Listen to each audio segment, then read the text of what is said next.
So there's this girl who spent her whole childhood learning magic from a legendary sage, and by the time she hit 15, she was already convinced she'd seen everything the world had to offer.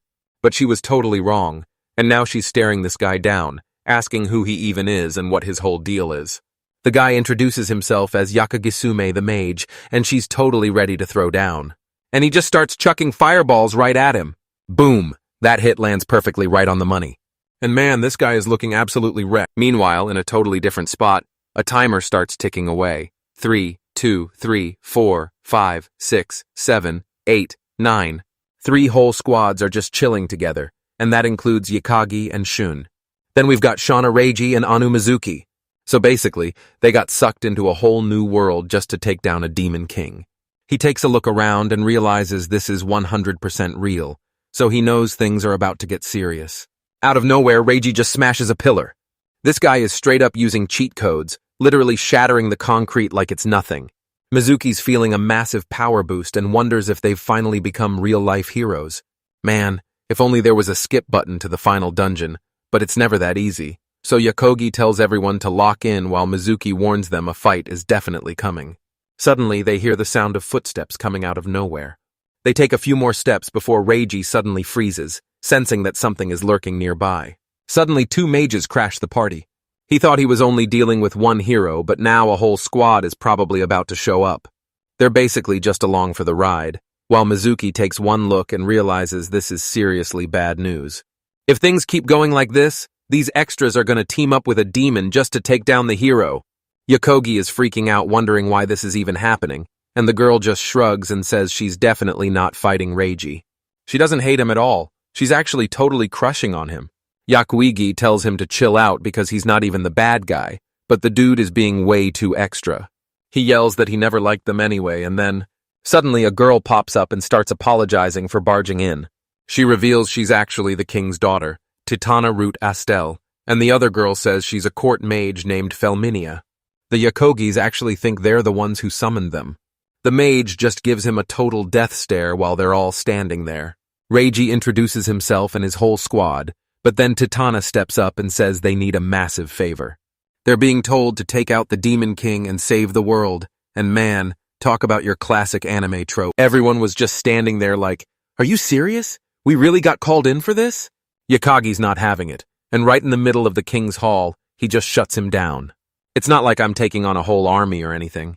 The whole court is freaking out, thinking these guys are only acting tough because they're safe, while Yakagi is basically like, no way am I jumping in there just to get cooked.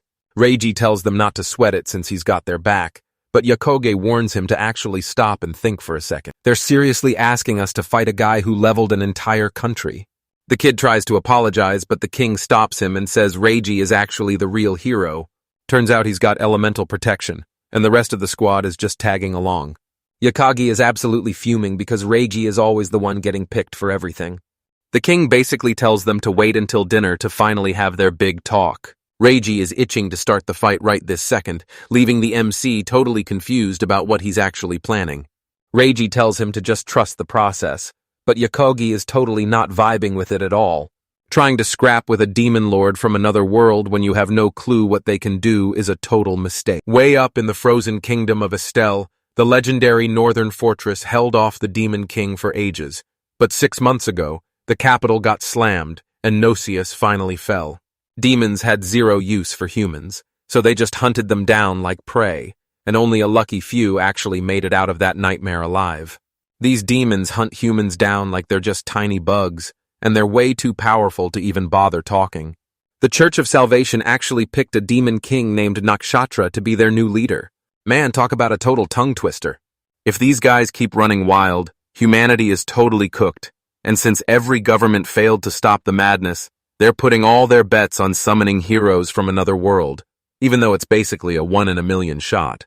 To make things worse, there are giant titans everywhere, and our hero is totally frozen, realizing that humanity is basically finished.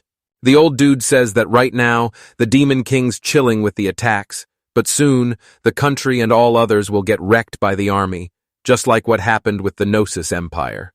Seeing the situation, Yakagi realizes they were trying to gain his sympathy, and soon after, the king calls for the hero, asking if he will help them. Our boy thinks he will definitely refuse, but plot twist, the kid actually said yes. Suddenly he shouts, "Quest!" questioning why he accepted. Because he basically said he would kill a monster that wants to destroy the world. Reiji says it's because of the demon king that many people are in danger, and yet, Yakagi tries to talk some sense into him, insisting they don't owe these people a single thing. Reiji admits they're new to this world, but he says every single person's life here is actually linked together. The announcer doesn't care at all and asks if he's really taking this on solo, but the kid just says he couldn't care less. He's totally clueless, but with these new powers, he might actually have a shot, and since the heroes before him saved the world, he's gotta try.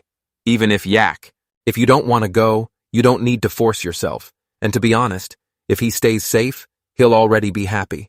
Anyway, he's the one with the hero's power, and hearing this, the MC surprisingly just gives up. He looks the king right in the eye and tells him he's only got one single request. He's not down to fight the demon king at all and asks if he can just go home, making the whole room go dead silent. And the king just apologizes. Returning to his world is impossible. And get this, they've never actually been able to send anyone back home. That kind of magic doesn't even exist, and hearing the news makes Yakagi go absolutely berserk. A bit later, Mizuki asks if the MC is going to be okay, but Reiji tells her not to sweat it because Yagagi is tough and will be totally fine by tomorrow. Back in the room, the Blessed One was swearing he'd find a way to get back home. A bit later, the whole hero squad finally gathered together. And Titania says she will introduce the mages who will be teaching Reigi. That girl is Felminia, and even though she's the youngest, she's ready to prove she can totally live up to everyone's expectations. But while all that was going down, our guy was just staring at the balloons, and she asks what the problem is. Wow, the kid doesn't let anything slide. She switches gears to ask about his world having no magic, and Reiji confirms it, saying they have something way more powerful called science. He'd never even heard of it before, since it only ever showed up in crazy fantasy stories. With that, the girl is surprised, not believing the story, and the other man asks if she doesn't think bothering him like that is quite rude to their savior. Titania realizes Reggie's a total magic newbie, so she decides to give him a super simple crash course on how it all works. She believes Felminia is the best mage in the kingdom and perfect for this role. The girl gets all excited for being praised, and the other guy in the background says he has to disagree, because he is much more capable of teaching magic to Reigi. Seeing the situation, Felminia asks if he's implying she's inferior to him in terms of magic. However, the guy says he's the professor of the Mage Guild, so when it comes to magic, he has a lot of confidence in his abilities. And since she's young, she's no match for him. Elminia says they've got to put it to the test, and the guy is totally down for the challenge. Now they'll see who is superior in magic there. The guy launches an earth spike and tells the hero that this is magic, a skill where power is released by the movement of magical elements that make up this world. Thinking about the earth, he could also do the same thing. Felminia calls him out, reminding him he's from a world with zero magic and asking if he seriously thinks he can just master the elements like that. He raises his hand and lets a fire spell rip. He hurls it right at the mage. Those two were just vibing in the corner while Felmini starts geeking out about how elemental power works. Power is the ultimate creation power, bringing loads of cool stuff. Basically, if you can imagine these tiny things well, you can totally tap into all their power. He just needs to focus on that insane magic power about to explode inside him. Suddenly, this mage springs back up and yells that he's not done yet. Felminia jumps in to protect Reiji, but this guy is definitely not stopping. Not giving a hoot, just hurls that stone spear. Right then, the girl calls up her flames again, blocking the attack. Dang, she's got some serious skills, huh? A bit later, Reiji's filling Yakuge in on everything that went down, saying he should join too. But for the kid, that's a no-go, asking if he forgot about the scene he caused in front of the king. Soon after, Mizuki pops up saying Felminia is a teaching whiz and the youngest mage in the court. At just 15, she cracked the magic code and is the court's rising star. Hearing this, the MC's all shocked, right? 'Cause such a young girl pulled off all that. Wondering, right, if Reiji can pull off those epic spells too. In that moment, the kid stretches out his hand and whoa, the dude can already cast a fire spell. Yakagi, all surprised, says he's totally the hero, and Reigi's like, he's also picking up some sword and martial arts skills. Then Mizuki's like, Afternoon training's about to kick off, so, Reggie says, bye, telling the MC not to just hang there and at least take a stroll. Leaving the room, the MC later grabs some books, thinking he's stoked because now he can read about the hero's summoning power. But as expected, those books are kind of meh on useful info. So he's got to take a walk to dig deeper and a bit later. Later, the kid's wandering the halls, saying he hasn't been busted yet. If you ask the citizen, well, does a place like this have such weak security? In that moment, Yagagi looks around and the kid's just got wrecked and now he's in a total nightmare. He says he's heading out to meet someone and suddenly bumps into another person, calling her. The girl there is Felminia, asking what he's up to. Yakagi mentions he was just strolling and she says if that's the case, it'd be better if someone tagged along. The MC thinks he literally found the worst person to bump into now, and she later says she'll show him back to his room. Switching topics, she asks why he bailed on defeating the Demon Lord. The hero is his buddy, and even so, he bailed, unlike the other girl. In that moment, the MC says he just doesn't want to be in danger, and that's why he opted out and hearing. When hearing that, Felminia even changes her expression, calling him a despicable dude. Wow, free roast session, huh? He's letting all his pals do the heavy lifting so he doesn't deserve to be the hero's buddy. However, Yagagi asks if she doesn't think it's normal to refuse this kind of thing. They got dragged to a place they don't even know and were asked to fight, and normally, the most normal way to react was literally to refuse. Felminia asks if that's the case, even though he was summoned as the hero, but for the MC it doesn't matter because he was just caught in this chaos. Hearing this, Felminia says she gets his point, but still wants to know if he doesn't owe anything to the hero and Mizuki. He could have pitched in somehow even without the power hearing. This the MC's surprised, right? Thinking she was just about her ideals. But she seems cool because she's thinking a lot about her friends. Soon after, our hero apologizes and the girl, annoyed, asks if he was even listening. Yakagi asks her not to shout, because it'll bug the people around. Then, realizing what she did, Felminia apologizes and will find a way to fix her attitude. Our boy asks what she's gonna do then and suddenly the girl bows on the ground.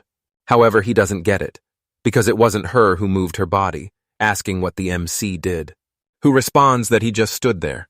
The girl's all tangled up in her clothes, and the MC having no other choice, tries to help. Untangling her, he grabs a cloth to clean, and the nervous girl, Joel asks what he's doing. Yakagi says she seemed to be struggling, so he just helped. If he just left her like that, it'd be a total waste of her pretty face, so he tidied her up a bit. Hearing this, Felminia gets all flustered, but then she's like, I've got stuff to do, no time to waste. After showing where the MC's room is, she bounces, and meanwhile, Yagagi's thinking he really wants to find the room where they got summoned. Soon after, that annoying girl pops up again, saying she'll come back and repay the embarrassment he caused her 100 times over. The boy's clueless but leaves thinking he'll just keep searching. Felminia, strolling through the castle halls, was all embarrassed thinking she'd shown her soft side to that person. She was still thinking about the MC calling her pretty, like seriously. Has she never been complimented before? Felminia thinks leaving Yakogi alone without anyone to guide him was kinda rude. So she decides she needs to apologize and heads to the boy's room. But when she gets there, he's gone, and there are some books on his bed. Meanwhile, in the summoning room, our boy's there saying he'll test this little thing once more. Elsewhere in the castle, a soldier's patrolling the corridors, doubting anyone's dumb enough to attack the hero's crib, wondering why they need to protect a hero who can go toe-to-toe with the knight's leader. Entering another hall, he asks if anyone's there. They're eyeing some statues. That's the summoning room, but the soldier checked it a few minutes ago, thinking there might be an intruder, but nah, a magical security tool would have caught that. As he starts to leave Yakugis under the statue, like, how did the soldier not see him? The desperate boy's like, that was close, but figures the soldier will forget by tomorrow. Suddenly, the armor behind him disassembles, and Yakogis like, that wasn't there last time. Checking out the gear, he thinks it absorbs magic from the surroundings, and its defense isn't bad either. Luckily, it's not strong enough to be deadly. Standing up, Yakagi says he's got to fix this thing, but then it starts moving on its own. The armor goes back to normal, and Akagi thinks the problem's the magic circle in the summoning room messing with the seal again. He thinks the technique still seems sketchy, The outer circles for support and amplification, and none are for protection. To make it worse, they haven't finished the magic circle yet, wondering how he could get back home. Few minutes later, in the audience room, the king says, Yakagi and the hero are VIPs and can't be harmed. But the girl mentions, as she said before, the MC's acting kinda weird. He's always in his room, and when he's out, he's grabbing books. And the king says since he can't go back to his world, he's trying to learn about this one. Then, Philminius says there are signs he entered the summoning room with ease, even though the kid swore magic didn't even exist back in his world. The moment they met, she could totally feel him using his power. To sum up, the MC definitely used some power, and if they let him roam free, it could mess with the kingdom's dignity. If that's the case, they should stop him. But the king says no need as long as he doesn't mess with the kingdom. So far, the boy's only into history books and maps, so no biggie. Same for the summoning room. But Felminia says if they let him do whatever, it could hurt his majesty's rep, but the king's like, I don't care. Switching topics, he asked if she's thinking too much about the MC, and she gets all embarrassed. Anyway, the girl for now will stop bugging our boy. The king is just glad this whole mess is finally over, and he jokes that being a total genius must be super exhausting. Then, a hooded guy shows up saying he's got something important to discuss. Specifically, it's about Yakagi. Meanwhile, over in the summoning room, things are looking way different. Room? The girl's surprised by something. The armor is totally busted, and the hooded dude's saying Yachegi's been sneaking around the castle, worried he might be plotting against the king. It's just a hunch, but it seems like he's scheming something since he can't bounce back to his world. A bunch of her anti-intruder gadgets got wrecked, especially near the king's hangout spot. Philminia hears the news and is totally blown away that Yakogi actually pulled all that off. He's keeping the whole thing a total secret from the mage squad. Because if that's for real, she's gonna settle this all by herself. She's already spilled a lot of tea lately, giving props for all the help. She heads out totally shaking, muttering that she can't believe he's actually that kind of guy. He's probably up to something against the king, but it's not gonna fly. The hooded guy is just vibing, but he's actually the same creep Felminia fought before, and he says the seeds are finally planted. Fast forward a few days and our main man is back in action. MC is wandering the castle and Felminia is keeping a close eye on him as he walks right past a maid. She's convinced he's just pulling some kind of crazy magic trick. Then Felminia glances away for a second. And poof, the boy's gone. So she whips out her wind magic to track him down. He's already outside the castle walls in the blink of an eye. To be exact, he's chilling in the royal sanctuary. Yeah, this can't end well. Looking back, our boy's like chasing people isn't exactly a fun hobby. Philmini is shocked, he noticed, and says she's been tailing him for a bit. Then she asks what he's up to, and he says he's just out for a stroll, wondering if he can't step out at night. But she's not falling for his act. So Yagagi finally caves and admits they're both there for the exact same thing. Felminia was totally caught off guard by how far he went since she actually wanted to settle things without a huge fight. Yakuga's like, should have sorted it sooner, would have been quicker, but hey, the night's young, so he's got to find some fun. The girls are totally freaking out, asking if he even knows they're in Shocky Paradise, the king's absolute favorite spot. Yakogus like cool name, and suddenly, Felminia looks up, realizing the tower's just vanished.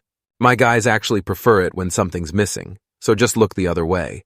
He looks left to see the building, and Philmini is completely lost, asking what's even going on. So then our main guy is just like used something called Phantom Road.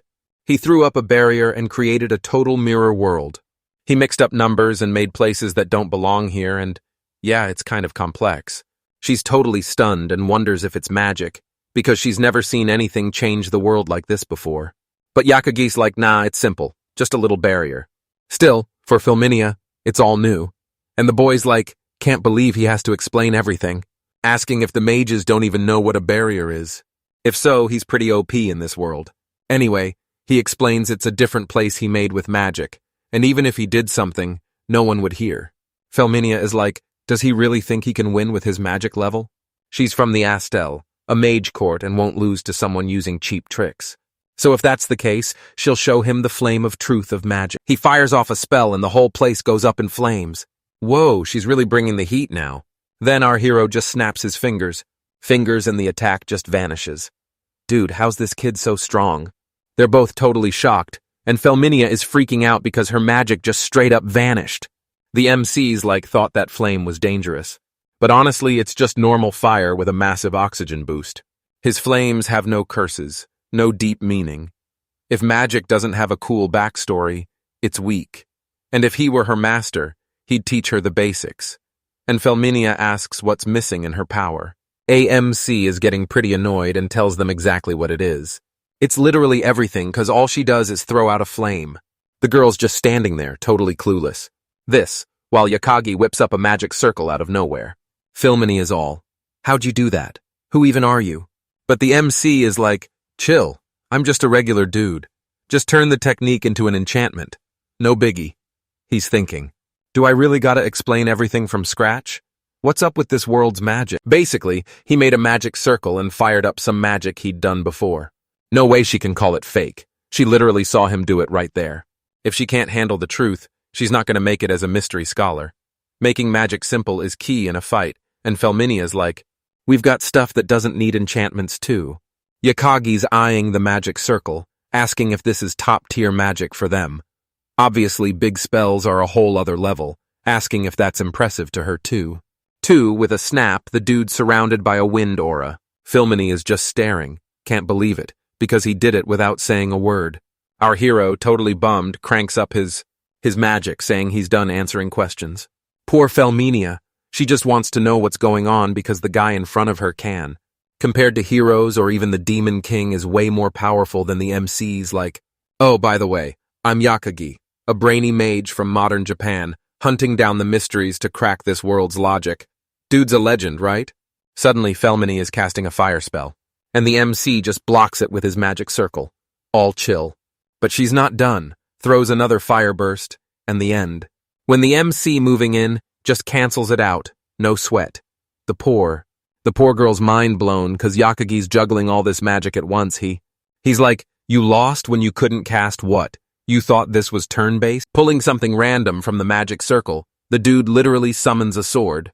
Then, Felminia chucked some pebbles at him, and Yakagi just slices through them like butter. The girl's baffled, saying he's a mage but can still wield a sword. He's like, what's the big deal? In my world, close combat's a thing too. Activating 3 magic circles on the sword, he's thinking long spells are so last season. A few minutes later, Felminia is wiped out on the ground and Yakagi's like, it's not over yet. Suddenly the ground's shaking and Dominia looks down to see a massive magic circle. Man, this guy's wild.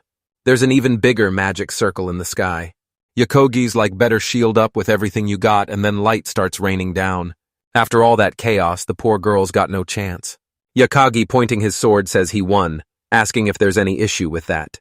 The poor girl is just dying to know if he's actually a monster, because even with all that insane power, he still won't step up to fight the Demon King. Our heroes, told you before, numbers decide the game. No matter how strong you are, you can't beat a massive army, asking if they're not just fighting the Demon King, but his soldiers too. There's an insane amount of them, and they're basically asking if our heroes are even ready to take on a crowd that big. Felminia, hearing all this, asks if he's saying this even with such power, because with that magic they wouldn't lose. But the MC stays totally cool, saying back in his world this isn't even half of what they've got since power is just a numbers game. Even so, he knew from the start, because this world's magic is kinda old school. But to be real, he's not a fan of the odds being against humans. So a mage has got to own up to his actions with his crew. Hearing this, the girl's got nothing. Nothing to say, and Neil's apologizing. Wow, she caved pretty quick, huh? She even swears by the goddess, and the MC's like, I'm a foreigner, no clue what that means. The poor girl's begging for mercy, and the boy's thinking maybe he was a bit too rough. Grabbing the paper, he asks her to sign it. Rule number 1, zip it about what went down, and rule number 2, keep his identity on the DL. Easy peasy, right? If she's cool with this, she gets to keep breathing, and Felminia already spilled the beans to the king about his magic skills. The MC's mind is blown that she thought she could handle him without a backup plan. She doesn't even sweat it and signs the contract, but then she's like, wait, what is this? Yakagi gives the paper a little squeeze and she's like, whoa, what's happening? He tells her that breaking the promise means game over for her. Felminia is totally losing it, but Yakagi tells her to just stay cool, act natural, and keep her mouth shut. Hearing this, she starts bawling. Our main guy is totally snapping, and he's just standing there frozen, having no clue what to do next. He suggests she keep her promise, saying he'd feel super bad if he had to off someone he didn't need to. Then he uses magic to calm her down, reminding her of the rules. Somewhere else a bit later, Yakogi is stressing because he's totally running late, wondering what's up with this world. Remembering the armored golem. He's like, why put a beast like that if I wasn't going to smash it? So he decides to do some sleuthing. Later, in the king's crib, he asks Felminia about that dude and if she's still tailing him. But she's scrambling for an excuse because she can't spill the tea, right? Right? The king's like, what's up? But she just drops to her knees. Right then, Yagagi shows up and tells everyone he's finally here to handle business. The king's sorry for the late-night call, mentioning it's just them now. Switching gears, he asks about Yakagi's outfit, and Yakagi's like, it's my world's uniform, one of the few things I've got. He also wants to say sorry for the chaos he caused the king surprised, saying it's cool, nothing to forgive. He's curious about Felminia, wanting to know what Yakagi did to her. They lock eyes, and the MC says she didn't spill anything, yet the king figured something out. Turns out she found out he was a mage and used the chance to keep her quiet. But since she couldn't talk, he's curious how the king pieced it together. The king says he asked her, and if she couldn't talk, she just stayed silent. In the end, he figured out a bit of the puzzle. Yagagi says she's still following the contract, just keeping mum. He asks why the king is so stressed out doing this all alone, and the king says he could have just ignored it. But if she died, he'd never forgive himself. Yakagi's shocked, asking if he'd really do that for her. And the king says she's important, so he'll protect her. Our boy's surprised, saying she's safe as long as she keeps quiet, especially since he doesn't want to off anyone unnecessarily. With everything sorted, the chat's over, but the king says he knows zilch about him. As the summoner, he wants to know who Yakagi is and his plans. If there's anything he can do, he's down to help, and Yakagi apologizes for being rude before. He's lucky to have met the king, so he'll answer as much as he can. The king asks who he is, and Yakagi says he's a mage, like a scholar researching mysteries. Reiji and Mizuki probably told him that science runs his world, but there's actually a secret world of magic that almost nobody knows about. About Felminia, he wasn't sure if she'd spotted him, so he planned to keep her quiet. While doing his research, he cooked up a plan to grab her attention, but Felminia ended up making something super dangerous. Basically, this automaton, looking like empty armor, attacked him so he had to smash it. He could tell she wasn't down to talk, but he was just venting because getting dragged into that crazy world was a total nightmare. Meanwhile, Filmino was lurking in the shadows, and Yagagi told her to chill because he wasn't going to bug her anymore. The girl bounces back and the king starts his attack, he asked when he finally caught on. But for the kid, it was totally obvious, so they both apologized, and the MC told her not to mess around, and if she's a mage, to always stay sharp since she's part of the mage's court. She's so proud of a bit. A bit later, across the castle, Reigi and Mizuki were just chilling when Reigi totally freaked out because Felminia vanished into thin air, so Mizuki decided she had to learn more about magic, and soon after, that mage from before walked by. The dude shut the door and won. The second he stepped inside, he just started laughing like a total psycho. He said Felminia finally learned something. And getting a bit stronger went to her head, all because the king got roasted in front of the princess's hero. He never thought he'd trick that girl so easily and didn't believe the hero's buddy could mess with the king's safety.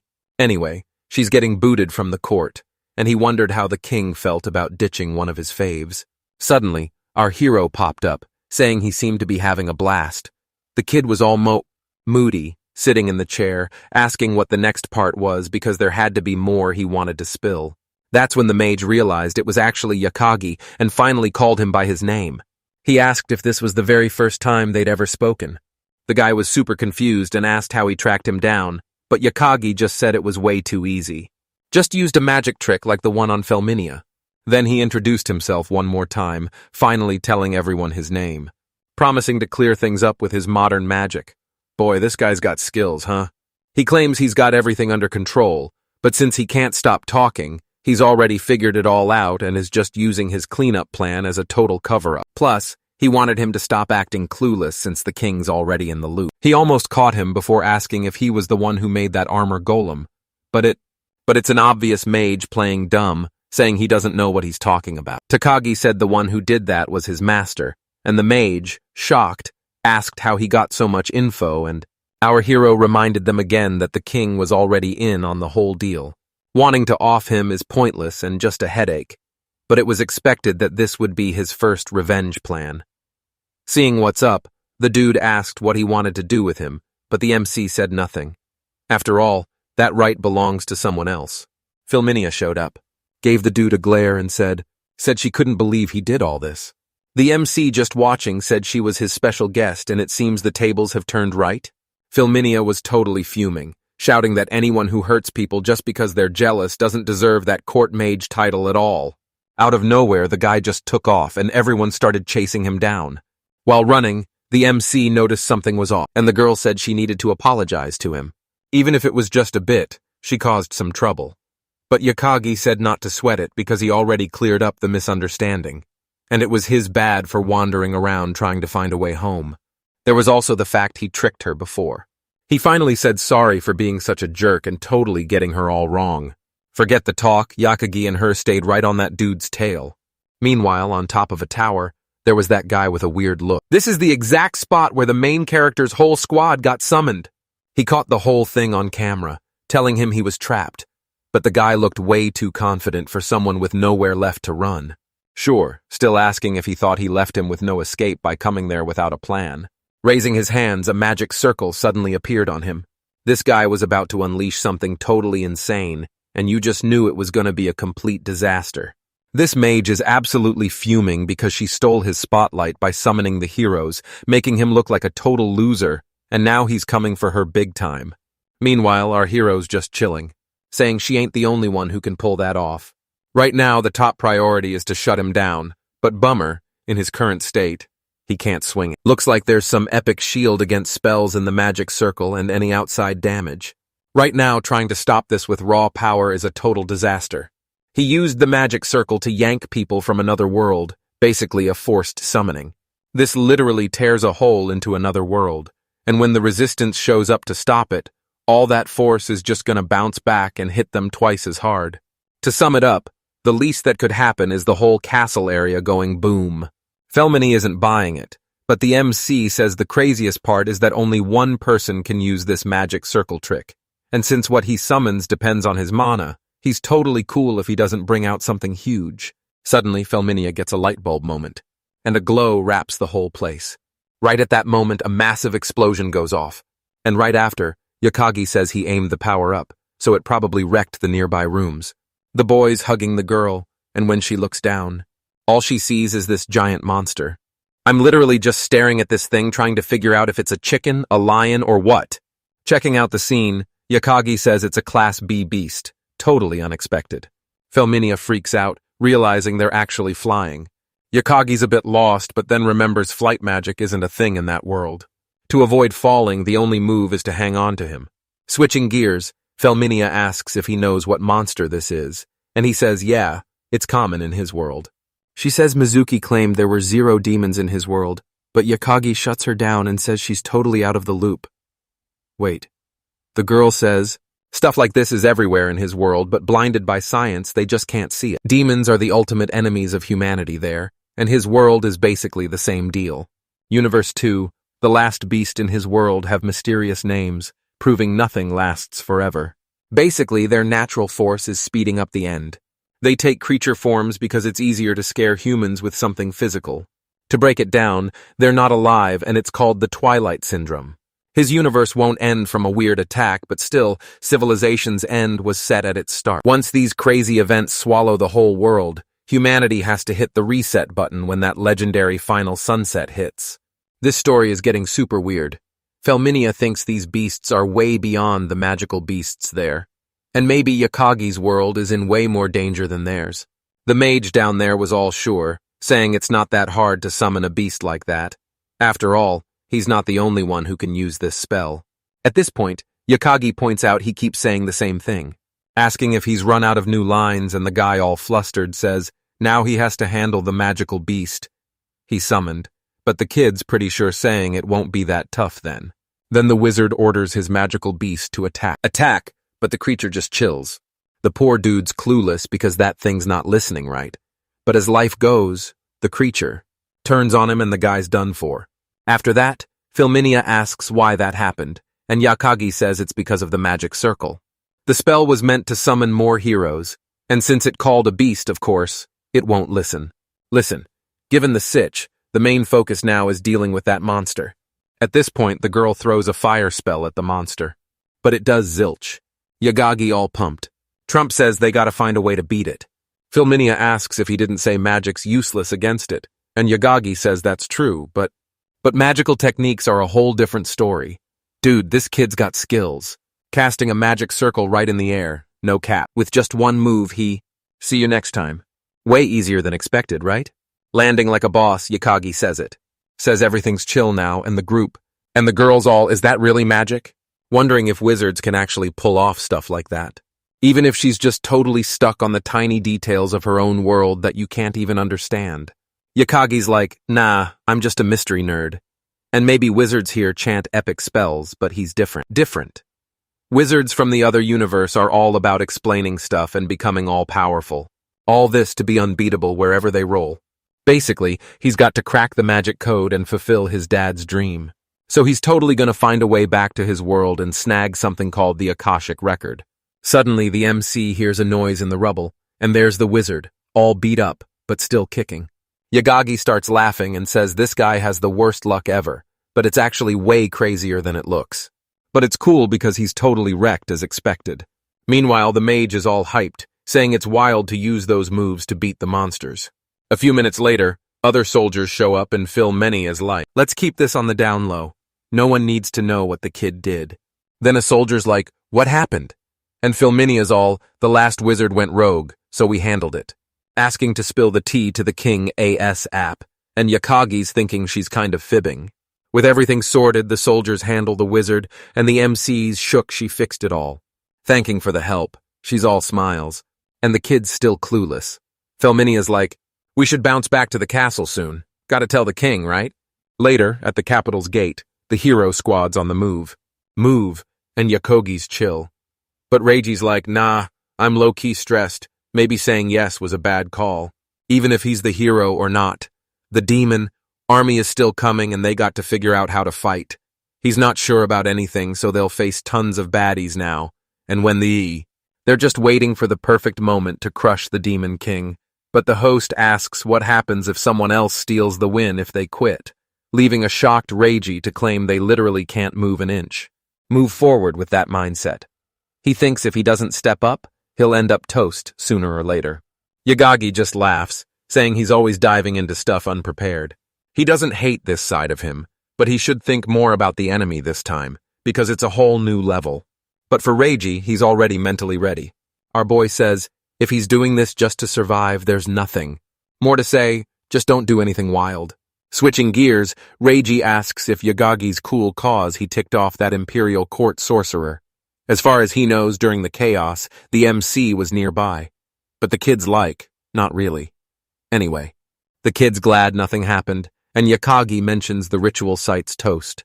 But for Reiji, that's whatever, because what matters is the MC's safe. Yakagi gets all shy and asks if he's brave enough to say that now, and the other girl's sorry for the castle cruise drama. But Yakogi's like, no worries, Felminia had my back before. Then Reiji asks what's next, and he's like, thinking of ditching the castle. No solid plans yet, just wants to live outside. Reigi's surprised, asking how he'll make it, and Yagigi's like, I'll find some gig. Then the princess says if he stays, her dad's got his back, wondering why he wants out. Yagigi says that's true, but he still wants to leave. And the princess says there's no upside to leaving the castle. So the kid's feeling a bit awkward in the castle now, huh? But Reiji's not buying it. And the MC's like, chill, dude. You're trying to start a scene before we bounce. 'Cause seriously, that's just gonna mess things up even more. Mizuki's all, you gonna be okay? And he's like, got a plan? Gonna sell some books? No biggie. Tells her not to sweat it and asks if she should be more worried about herself. But she's like, nah, I'm good. Learn some magic tricks. Then Yakuigi is like, you sure taking on the Demon King's a smart move? And tells her not to sell herself short, 'cause she's got magic skills and can back up Reiji. And Yakagi's like, if we're talking magic, The princess should be the MVP, but what's up with her being a daughter? Princess is like, Dad's got the country covered with his crew and my bro. Basically, she's on a mission, doing her thing.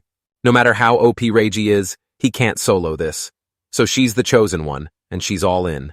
Hearing this, our boy's like, whoa, and apologizes, asking her to watch over his buddy, and she's like, we're all squad now, no worries. With that out of the way, our guy checks on Reiji to see if he's still feeling homesick. Sick, but he knows the deal, right? Because sometimes Reiji's sky-gazing, deep in thought, while Mizuki's having a cry fest in her room. Neither of them seeing their fam again, and nobody knew that was the last day, thinking it's too harsh for them. He can't let it slide. Somehow, he's got to find a way back home. Then Reiji spots our boy looking all serious, asking if he's bummed because they're leaving. But the kid just cracks up saying he seems chill. They say their goodbyes. And Yakugi's determined to prove that everyone can be saved. He'll find a way back. All this, right? For just the two of them. Then the princess is like, let's roll. Goal, and the squad hits the road. A soldier in the back screen with envy and the MC's just watching, kinda annoyed. Later, Yakagi's strolling through the capital checking out his threads, thinking he's just a regular dude now. He started wondering if he should finally swing by the Adventurers Guild. He strolls the streets like a boss, but cash is still a mystery. The kid literally bumps into an old dude with a money bag, saying it's from His Majesty. Normally, someone with his vibe wouldn't get such a sweet deal. And our hero's like, my bad. In the end, he takes it, wondering if the king's trying to be pals even with him. Reading the letter, he's hoping the king's just being nice, but feels it's a setup for future favors. Either way, he needs cash now, and it's not like he can say no. Later, our boy's chilling at the Adventurers Guild. Sitting there, some rando asks if he's been there before. Yakagi's like, first time, and the girl's like, same here. Wasn't sure if this was the line to sign up. MC's like, there's gotta be a mix-up. There's a different line for mission takers, asking if she's looking to be an adventurer too. She admits it's kinda awkward, but fighting's her only skill, and she thought it'd be a good gig. She introduces herself as La Fille, asking if she can know his name. MC gives her a look and she apologizes, saying he must think it's weird she just popped up, but she's got a reason. Not long ago, she was at the Church of Salvation and got a message saying she'd meet someone nearby. That's why she's trying to get the names of everyone who comes near her, and Yakagi, watching the whole scene, thinks it's kinda sus. She agrees but says someone who notices that is even more sus, but she's chill with it. She can't believe her usual prayer led to this, and time just zoomed by. Yakagi's shocked, asking if she's been at it all day, and she says he's the 10th person.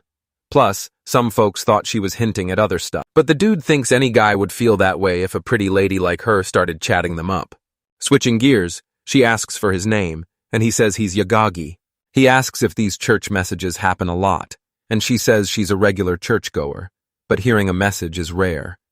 She mentions how a group like the Church of Salvation can drop messages that could shake a whole country. Honestly, she wants to know what the goddess is thinking because it's a total mystery. Then, the guild attendant calls her and she thanks him for the chat. Yakagi waves back and a few minutes later it's his turn. The girl apologizes for the wait, welcoming him to the Adventurers Guild. She asks if it's his first time since he looks so surprised. Anyway, she wants to know which mission he's signing up for, but he says he wants to join the guild. Hearing this, the girl can't believe it, asking him to repeat, and he says again, he wants to join the guild. The girl really can't wrap her head around it, asking if he knows what the Adventurers Guild is. If he's joking, she wants him out because she's got no time to waste our boys trying to figure out what's going on, wondering if this isn't how you join a guild, or at least not like in mangas. Suddenly, a buff adventurer shows up asking if he said he wants to join the guild. If he leaves now, he'll pretend it was just a bad joke. But Yakagi's not backing down, saying he wants in.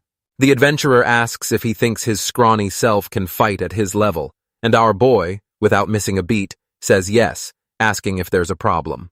Whoa, the boy's looking for a fight, and he found one all right. Soon after, the guild attendant tells them to cut it out because it's not a place for a kid who can't even wield a sword. He tries to argue, saying he's fought before, but then he kind of gets it. The guy's staring him down, and only now does the boy realize he changed his clothes. The adventurer asks if he's really confident in his strength, and Yakagi says if he wasn't, he wouldn't be there. The guy gets even more worked up, saying if that's the case, they'll test it. The guild girl tries to stop him, saying guild members can't use violence on regular folks. But the guy says this isn't pointless violence and the rule doesn't apply to just anyone, and if this guy wants to join, he's not just anyone, so it's cool to test him right there. And Yakagi thinks there's no rule against it since magic's a thing here. Plus, it's not really dangerous. At this point, the adventurer loses it and charges at Yakagi with his sword. But Yakagi blocks it like it's nothing. Man, even the guild attendant's confused. And the guy's on the ground with a busted nose. He asks what Yakagi did. Yakagi just brushes it off and says it was all magic. The attendant's shocked he used magic without saying anything, and the boy apologizes for not introducing himself as a mage. Meanwhile, everyone's watching, surprised he's a mage with that look. Then, the boy asks the guild attendant if she doesn't believe him, and she says it's not that, but he doesn't have a staff. But the boy's tough, right? He doesn't need that stuff, and the attendant says when he needs to control stronger magic or resist others, he'll need something like that. He then says using magical items for tricky spells is cool, but for basic magic, everyone should handle it solo. Below, and if you can't, you're totally a third-rate mage. Soon after, Yakagi apologizes to the adventurer for not knowing how important his clothes were. The dude tells him not to sweat it, since he also jumped to some weird conclusions. And hearing this, our hero asks if there'll be any problem registering now.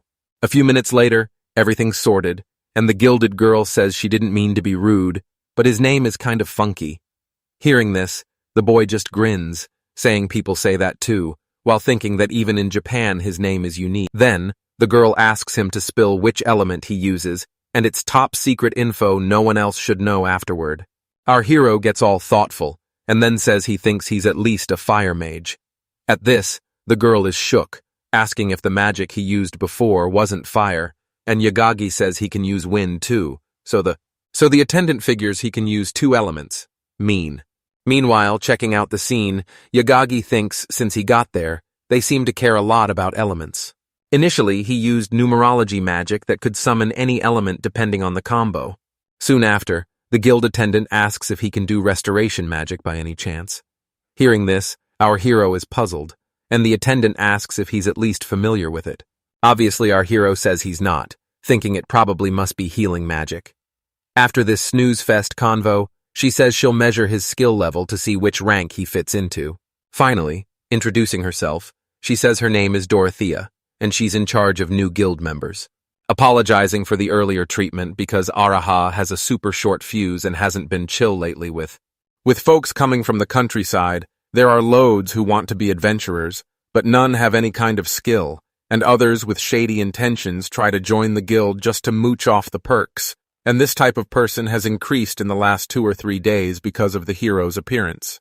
Man, the girl is really into Reiji, saying that they say he has the same skills and looks as the heroes who came before. At this, Yakagi takes the chance to ask if she thinks the hero will be able to beat the demons. She replies that if the rumors she heard about the powers are true, she thinks it's totally possible. And hearing this, Yakagi is confused about these rumors.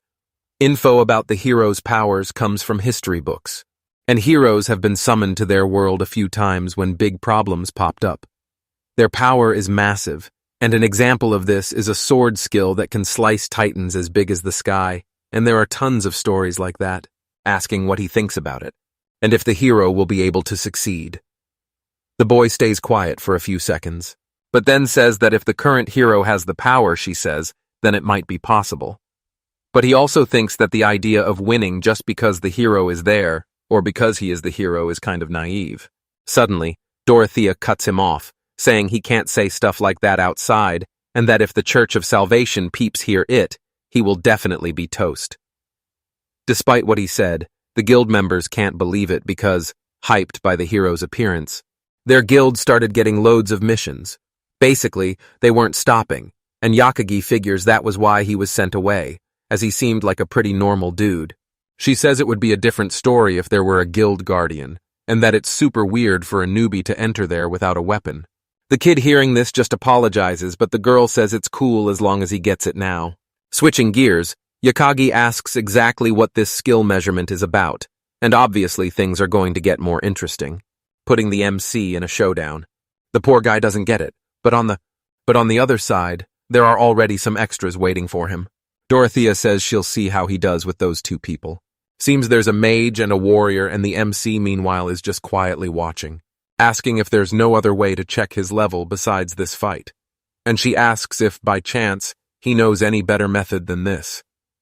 His guild is one of the best in the country, so it also has a training area. Plus, the walls are made of top-notch material with great resistance to magic, so some little spells won't even make a dent. Hearing this, during this, the kids totally shook that stuff like this even exists in the world. Then, the warrior dude calls out to Yakagi, asking what he does, and Yakagi's all, I'm kind of a mage. Basically, it depends on his vibe, and he doesn't stress about it too much. Hearing this, the dude gives our boy a look, asking if he's ready or not, and suddenly Dorothea is like, hold up. Yakagi, feeling the tension, asks if the dude's in a bad mood, and Dorothea is like, they lost the last test. The dude, super annoyed, just tells them to zip it, and then asks Yakagi who he wants to fight. And the kid, going wild, says he'll take on both at once. Man, he's really pushing the dude's buttons now. No cap. The girl, totally confused, asks if he's serious, and Yakuigi's like, I gotta find an inn after this to get back to the guild, so let's wrap this up. But the dude trying to warn him says to stop being cocky, because if you can't judge your opponent's strength, your rank gets cut in half, saying if he backs down, he'll pretend he didn't hear it. But Yukaki's like, nah, don't need that or your forgiveness. The dude, almost ready to throw hands, asks if he's sure he won't regret it, telling his buddy he can't let this kid keep clowning him, So Dorothea is about to kick off the fight, and right then, Yukagi whips out a wild flask, drawing his sword. The two are clueless because the kid said he was a mage. But the MC is trying to get it because what he just did is also magic. Anyway, the dude goes after him to see what's up. The dude, all smug, says Akagi can't beat him with his current power level. But our hero, in seconds, pulls off some epic dodges, finding an opening. He totally forgot there's still a mage there. And the dude casts a wind spell. But Yakagi activates a magic circle, nullifying it. Surprised, the rewarder says, Yakuagi's got some unique skills, and Yakuagi's like, learned it at a nearby dojo. Meanwhile, another mage is in disbelief, asking what kind of magic that was. Our boy says it's defensive magic, but the dude's like, that's not what I'm talking about.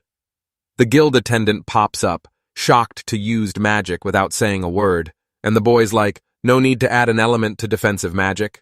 But she says magic needs elemental chance, and magic without words isn't a thing. All magic here uses elemental power, and it's impossible without it. Even so, somehow he pulled off magic without it. Listening to all this, Yakagi finally kinda gets how things work finally, right? Relying on elements is tough because they're necessary, and it makes casting longer, plus it's a hassle to do it all the time. The mage, just watching, wants to know what he's on about, but Yakagi's like, doesn't matter, just surprised, asking if he really doesn't care about that. The dude gets even more ticked and uses his staff to cast another wind spell. Obviously, our boy just makes a magic circle and nullifies it easy peasy. The mage is shaking, can't believe it, and suddenly the other warrior charges at our boy. But in the next second he activates another magic circle, saying an attack like that won't reach him. Dodging the dude's swing, he then pokes him. Whoa, that sounds kinda sus. Thus, Yagagi warns again that his magic won't work on him, but the mage tries another wind spell. Yagaki sets up a magic circle to nullify it, but the dude's like, it's not over yet. Man, what a persistent mage. The dude tries to escape the magic circle but fails big time. Out of nowhere, the other warrior just sprints straight at our boy. But he quickly locks him down, saying he's won this time. The dude hits the ground all beat up, and Dorothea can't believe our hero beat both of them. Suddenly, that other girl with the hat shows up again, saying she watched the whole battle. She's also super impressed the boy's so strong. And Yakagi, confused, asks why she's there. She says her registration took longer than usual, and she just happened to see him fighting them. So picture this. Our dude's just chilling at the guild, no weapon in sight, and the girl thinks he's there to make a mission request. The boy overhears and just goes, oops, my bad. Then even the guild attendants all, do you guys know each other? And the girl's like, nah, just met him a sec ago. Next thing, Dorothea is hyping up this mage and warrior duo, saying they're super strong, and not many have taken them both down at once. Yakagi's mind is blown, realizing she was the one who did it. No wonder those two were salty before. The guild attendant chimes in, saying Yakagi won in a pretty epic way too. Switching gear. In Gears, Dorothea tells Lafille she's a top-tier mage and wonders if Yakagi could be her rival. Lafille's LFs. Like totally, he's got some wild skills. And Yakogi's curious how he stacks up against the big league mage as she knows. The attendant jumps in, saying Yakogi's got mad skills and could be rank S material. Yakogi's like, how does that famous castle mage compare? She says, no contest, she's all about research, can't really compare. Yakagi then asks about Lafille, who thinks he's not all about strength, just curious. The girl admits her opinion's limited, but from what she sees, Yakagi's magic isn't on par with the heavy hitters.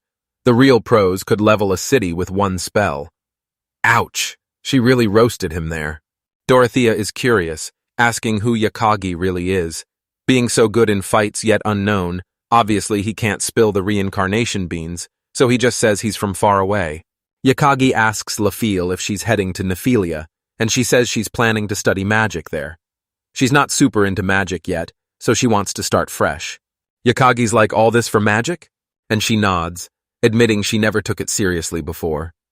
Dorothea says having her around would be awesome, but it's a bummer she's leaving. Still, they'll have a killer mage on their team, though Yakagi warns he's heading to Crant eventually. Totally crushing her hopes, right? She just lost 2 ace mages, you? Yakagi apologizes, saying he's got other plans and will also hit up Lafille's city. Crans pops in saying he doesn't know when they'll meet again, but hopes to team up. He's got a bounce but learned a lot from their fight. They say their goodbyes and Yakagi figures it's cool to let her go since she doesn't seem like a blabbermouth, but one loose end could spell trouble. Yakagi finishes the small talk and asks the guild lady what his rank is. The attendant's like, dude, you took down those mages, so it's got to be high starting at rank C is solid, but he's got enough juice for rank B. Yakuigi's shocked. Starting at rank B is huge, and Dorothea says he'll be famous in Nomura's time. Yagagi's like, only if they spill the beans, but she says even without gossip, a newbie at rank B is impressive. Yagagi's cool with it, saying he won't get famous. The 2 in front of him are rank D, and if they talk, the best they could do is be second-rate mages. Man, he's throwing shade. Apologizing for what's next. Yakagi casts a spell, putting everyone to sleep, but one mage stays awake, asking why. Yakagi explains he just wants the right rank and to do his thing. Still, to the dude it's totally bonkers because for a guild member, their rank decides the kind of jobs they can snag. So why toss that away, right? Yakagi's all about causing fewer headaches and wants to level up his combat skills against the locals. Then, the guy's curious about his memories, since the reception crew knows him now, but Yakagi's like, that doesn't mean they can guess his skills. Humans freak out over the unknown all the time, and if someone's a mystery, they'll just think they're weak and chalk up what happened at the reception to dumb luck. Switching gears, he promises that when he wakes up, everything will be chill, their honor will stay shiny, and no one's getting roasted. Hearing all this, the mage figures he's doing all this to keep his true self under wraps.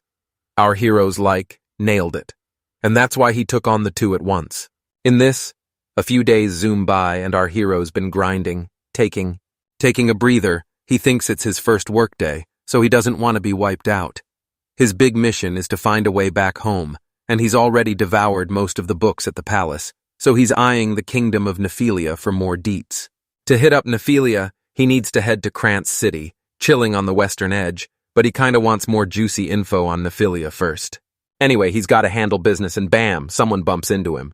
The MC is like, my bad. Bad. The girl's crying. In our hero spots, it's Lafille.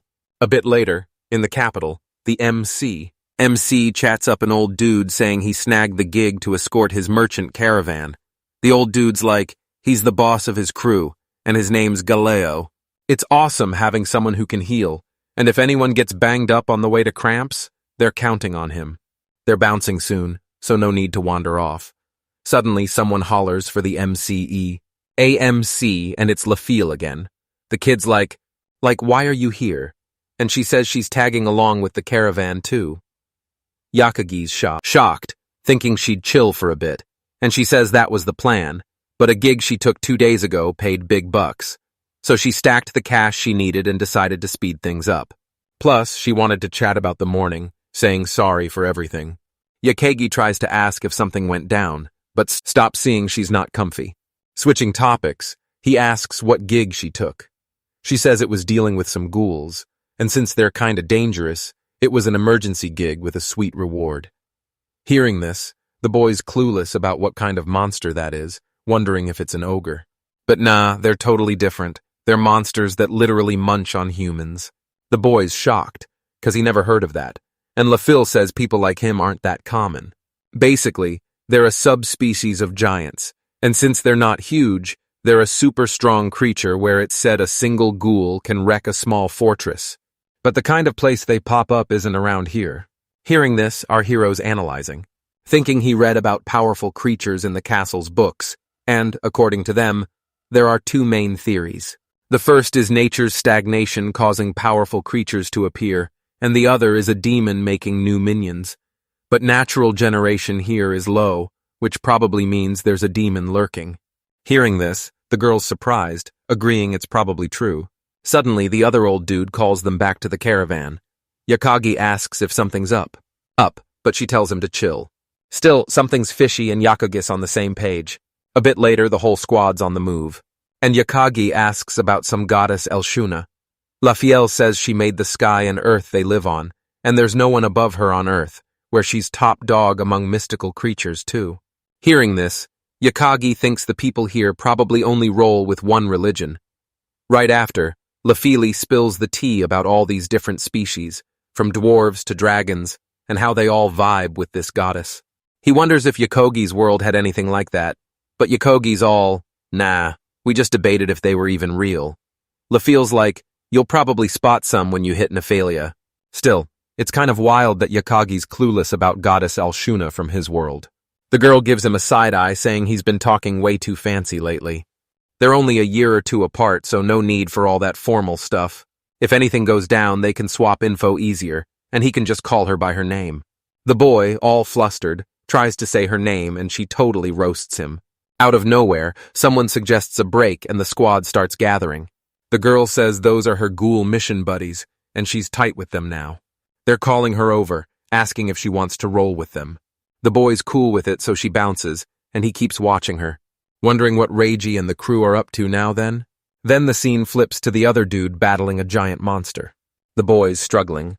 But with Mizuki by his side, they're hanging in there with just one monster left. Reiji seizes the moment and finishes it with his sword. After all that, Reiji's wiped out from fighting all day. He checks if Mizuki's good, and she's like, yeah, is this what fighting real baddies is like? Reiji tells her to chill a bit, but she insists she's fine. Easier said than done, and he's been on his feet since the start. Reiji agrees, but these monsters are weak compared to the Demon King's crew. Thinking of our boy, he gets why he said their moves were reckless. Suddenly, Mizuki trips, because she's super tired, and Reiji mentally apologizes for dragging her into this. Anyway, they gotta bounce, and soon the rest of the gang shows up. The princess hugs the girl, relieved she's okay, and nothing went down. Switching gears, Reiji praises their work, and the old dude says he's just protecting the princess. The girl feels down about not saving the horses from the monsters. Raji's bummed too, but glad they're safe. Mizuki notes the princess is battle-savvy, and she says she's fought a few times. When Raji got summoned, she was picked as his sidekick, so she had to train for anything. No worries though, she used to be way weaker. So she should have a bit more confidence, right? Since her journey is just kicking off. Mizuki thanks her and asks about where the MC might be. The princess doubts he'd leave the castle, and if he did and met a magical creature, he'd be toast. Reiji jumps in saying he'll be fine because he's got mad sword skills. Everyone's shook. He knows sword play, and the boy says he was in the kendo club, Mizuki. Suzuki's shocked not buying that place was a dojo. The princess asks if Yakugi's into martial arts because he doesn't look like a fighter. Reiji says most people think that, but he's got more skills than you'd guess. Even if they're basic, the girl admits she misjudged his skills. Bottom line, Reggie's not worried because the boy's smart and doing his thing. Switching topics, Mizuki asks about the demons because it seems like they're eyeing Nephalia. But the girl says not yet, since that spots between kingdoms and a demon, there means invasion to attack. They'd have to cross 2 countries through the mountains, so they probably won't hit Nephalia. Hearing this rages all yo. They spotted demons there, and even if the demon squad's not chilling, we can't be sure. Gregory's asked what he thinks, and he's like, dude, demon armies? No clue how they roll, but he's sure they gotta bounce from that spot, ASAP. The princess agrees, saying true, that because even if we want to know what the demons are scheming, jumping in blind could be a total mess. Reiji then wonders if demons are lurking anywhere else besides the north. The old dude's like, nah man, in this world, whenever heroes pop up, monsters always come from the north, so they won't be elsewhere. Suddenly another soldier rushes in, and the girl asks, what happened to your buddy? The guy's all panicked, saying they gotta scram fast because a massive monster mob left the country and is heading their way. It's just a hunch based on demon tracks found by a night patrol. Still, he hasn't seen any demons or signs of an attack. Mizuki's like, why though? If demons were around, they'd totally attack. Meanwhile, Reiji's thinking if they're being targeted, this attack wasn't just random, but they shouldn't think a few demons could stop him. Maybe the demons know a hero's been summoned, but they can't figure out his game plan, so the patrol's on their tail. The princess figures that's why they're trying to ID the hero, thinking they'd bail if they found their army. But there didn't seem to be any messenger with them. Rage asks about the army's size, and the answer's around 1,000. So, they got a jet out of there fast, but the knight's like, tough luck, only one horse left, and we need a route. Meanwhile, the old man's got a plan, saying it's the perfect time, mentioning there's no need to stress about anything else. A few days later, back with the MC's crew, Lafile asks if he noticed. The boy glances back, saying kinda, and since they hit this forest, there's been a weird vibe, wondering if there's a magical creature, but nah, doesn't seem human. Nah, prob's a demon. Dude, this ain't gonna end well, huh? Yakagi hears this and says she seems sure it's a demon, asking if it's just a guess. But she's like, nah, I know them, no doubt. Suddenly, another adventurer shows up, saying the mages sense magic coming, and the leader wants them there. Yagagi asks what the merchants will do, suggesting maybe sending them to the front line to dodge a trap. But the guy says they'll be evacuated to the forest, because it seems there's a bunch of monsters up ahead too. In worst case, they might get surrounded.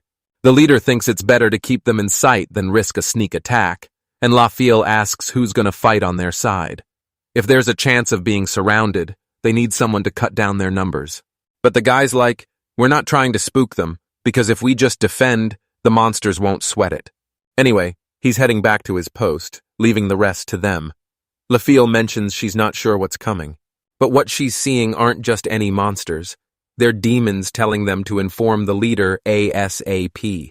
The adventurer's shocked, asking how she knows, and she says based on her experience, their vibe's different from regular monsters. The guy's still surprised but gets it and leaves the rest to them.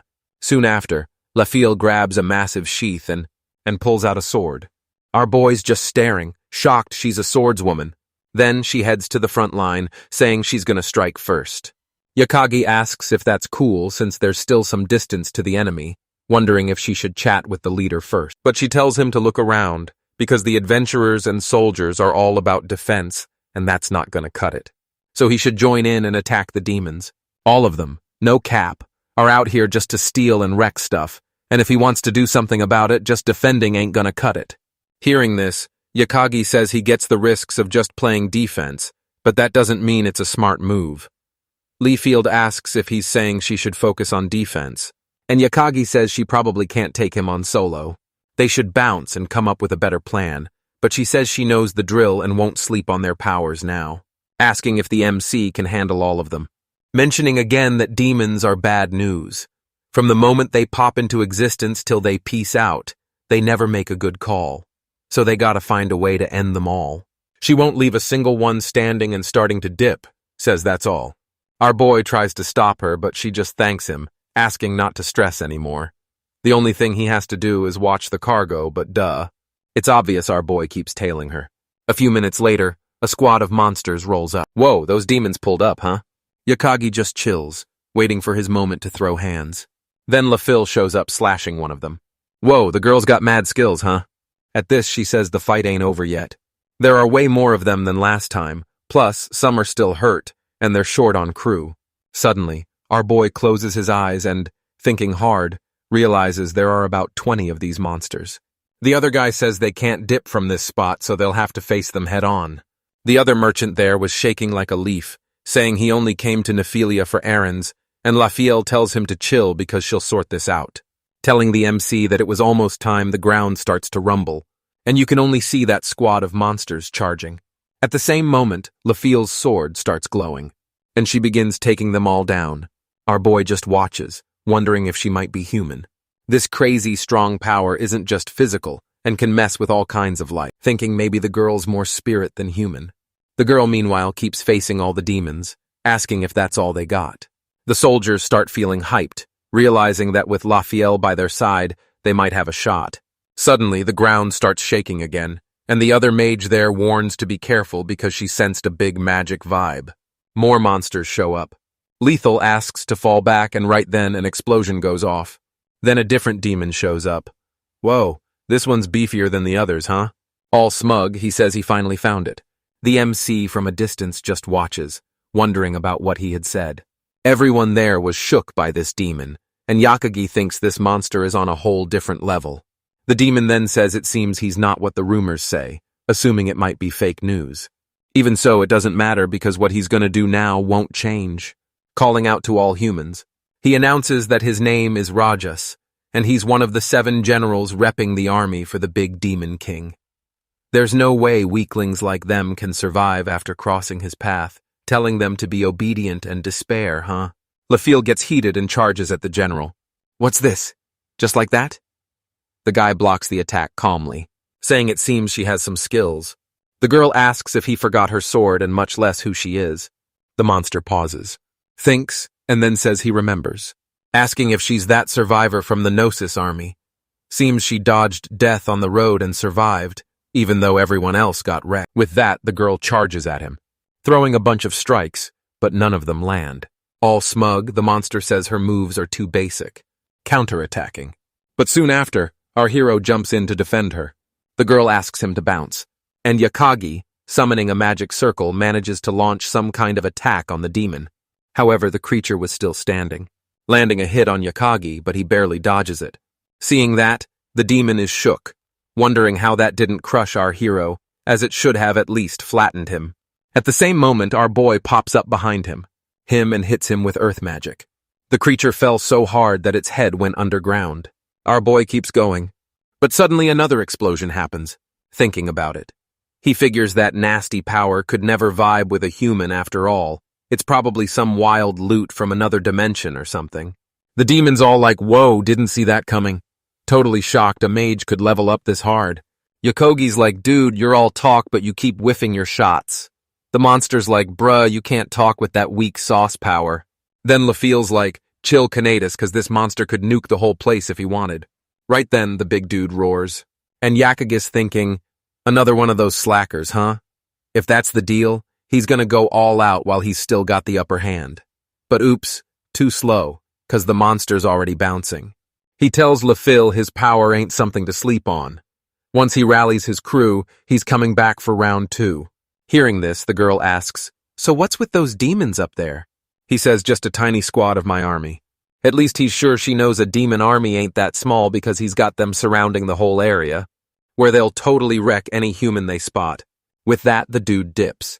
Lafiel tries to stop him, but the MC's like, hold up, we gotta help the injured first.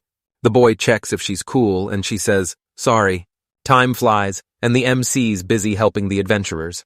Meanwhile, Lafiel's chatting with them, asking what's up because she thinks there's more to do, wondering if the demons will attack if they don't bounce to safety ASAP.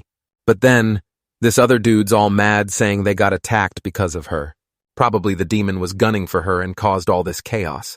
Then Yakagi steps in to back her up, saying it doesn't add up if she was the target from the start. Based on what the demon said, it's clear he didn't know her past, so she wasn't the target. But the mustache guy's still confused, asking what it all means. Yagagi figures the demon was chasing some intel while after her. The convo drags on, and the MC's like, this is going nowhere. Suddenly another merchant pops up telling everyone to chill. He won't let them brawl, keeping the merchants safe. The adventurer asks why, and the old man says, as the boss, it's his problem. So he's got to put Lafiel's safety first. They're demon bait because of her, and as the leader, he has to step in. Hearing this, the girl asks if he wants her to bounce. The old man says it's a bummer to lose her power, but if she's demon bait, it's the only move. With that, everyone's stoked, she's gotta leave, and there's no other option. Our boy tries to stop it, asking if they're really ditching her here, and the adventurer says traveling with her means more demons. Even if they run into other monsters, it's her issue. Yakagi asks if everyone's on board with this, and they all go silent.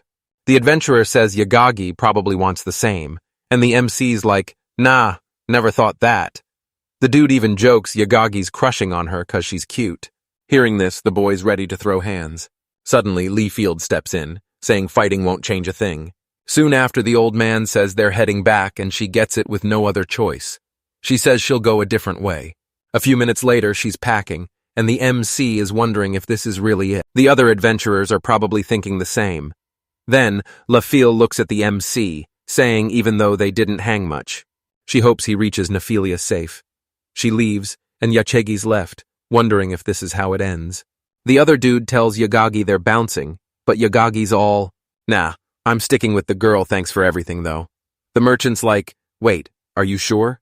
If you bail now, no cash for you. But Yakogase already made up his mind, saying he just needs some grub and water.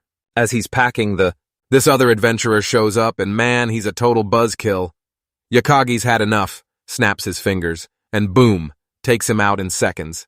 The other knight's like, you good?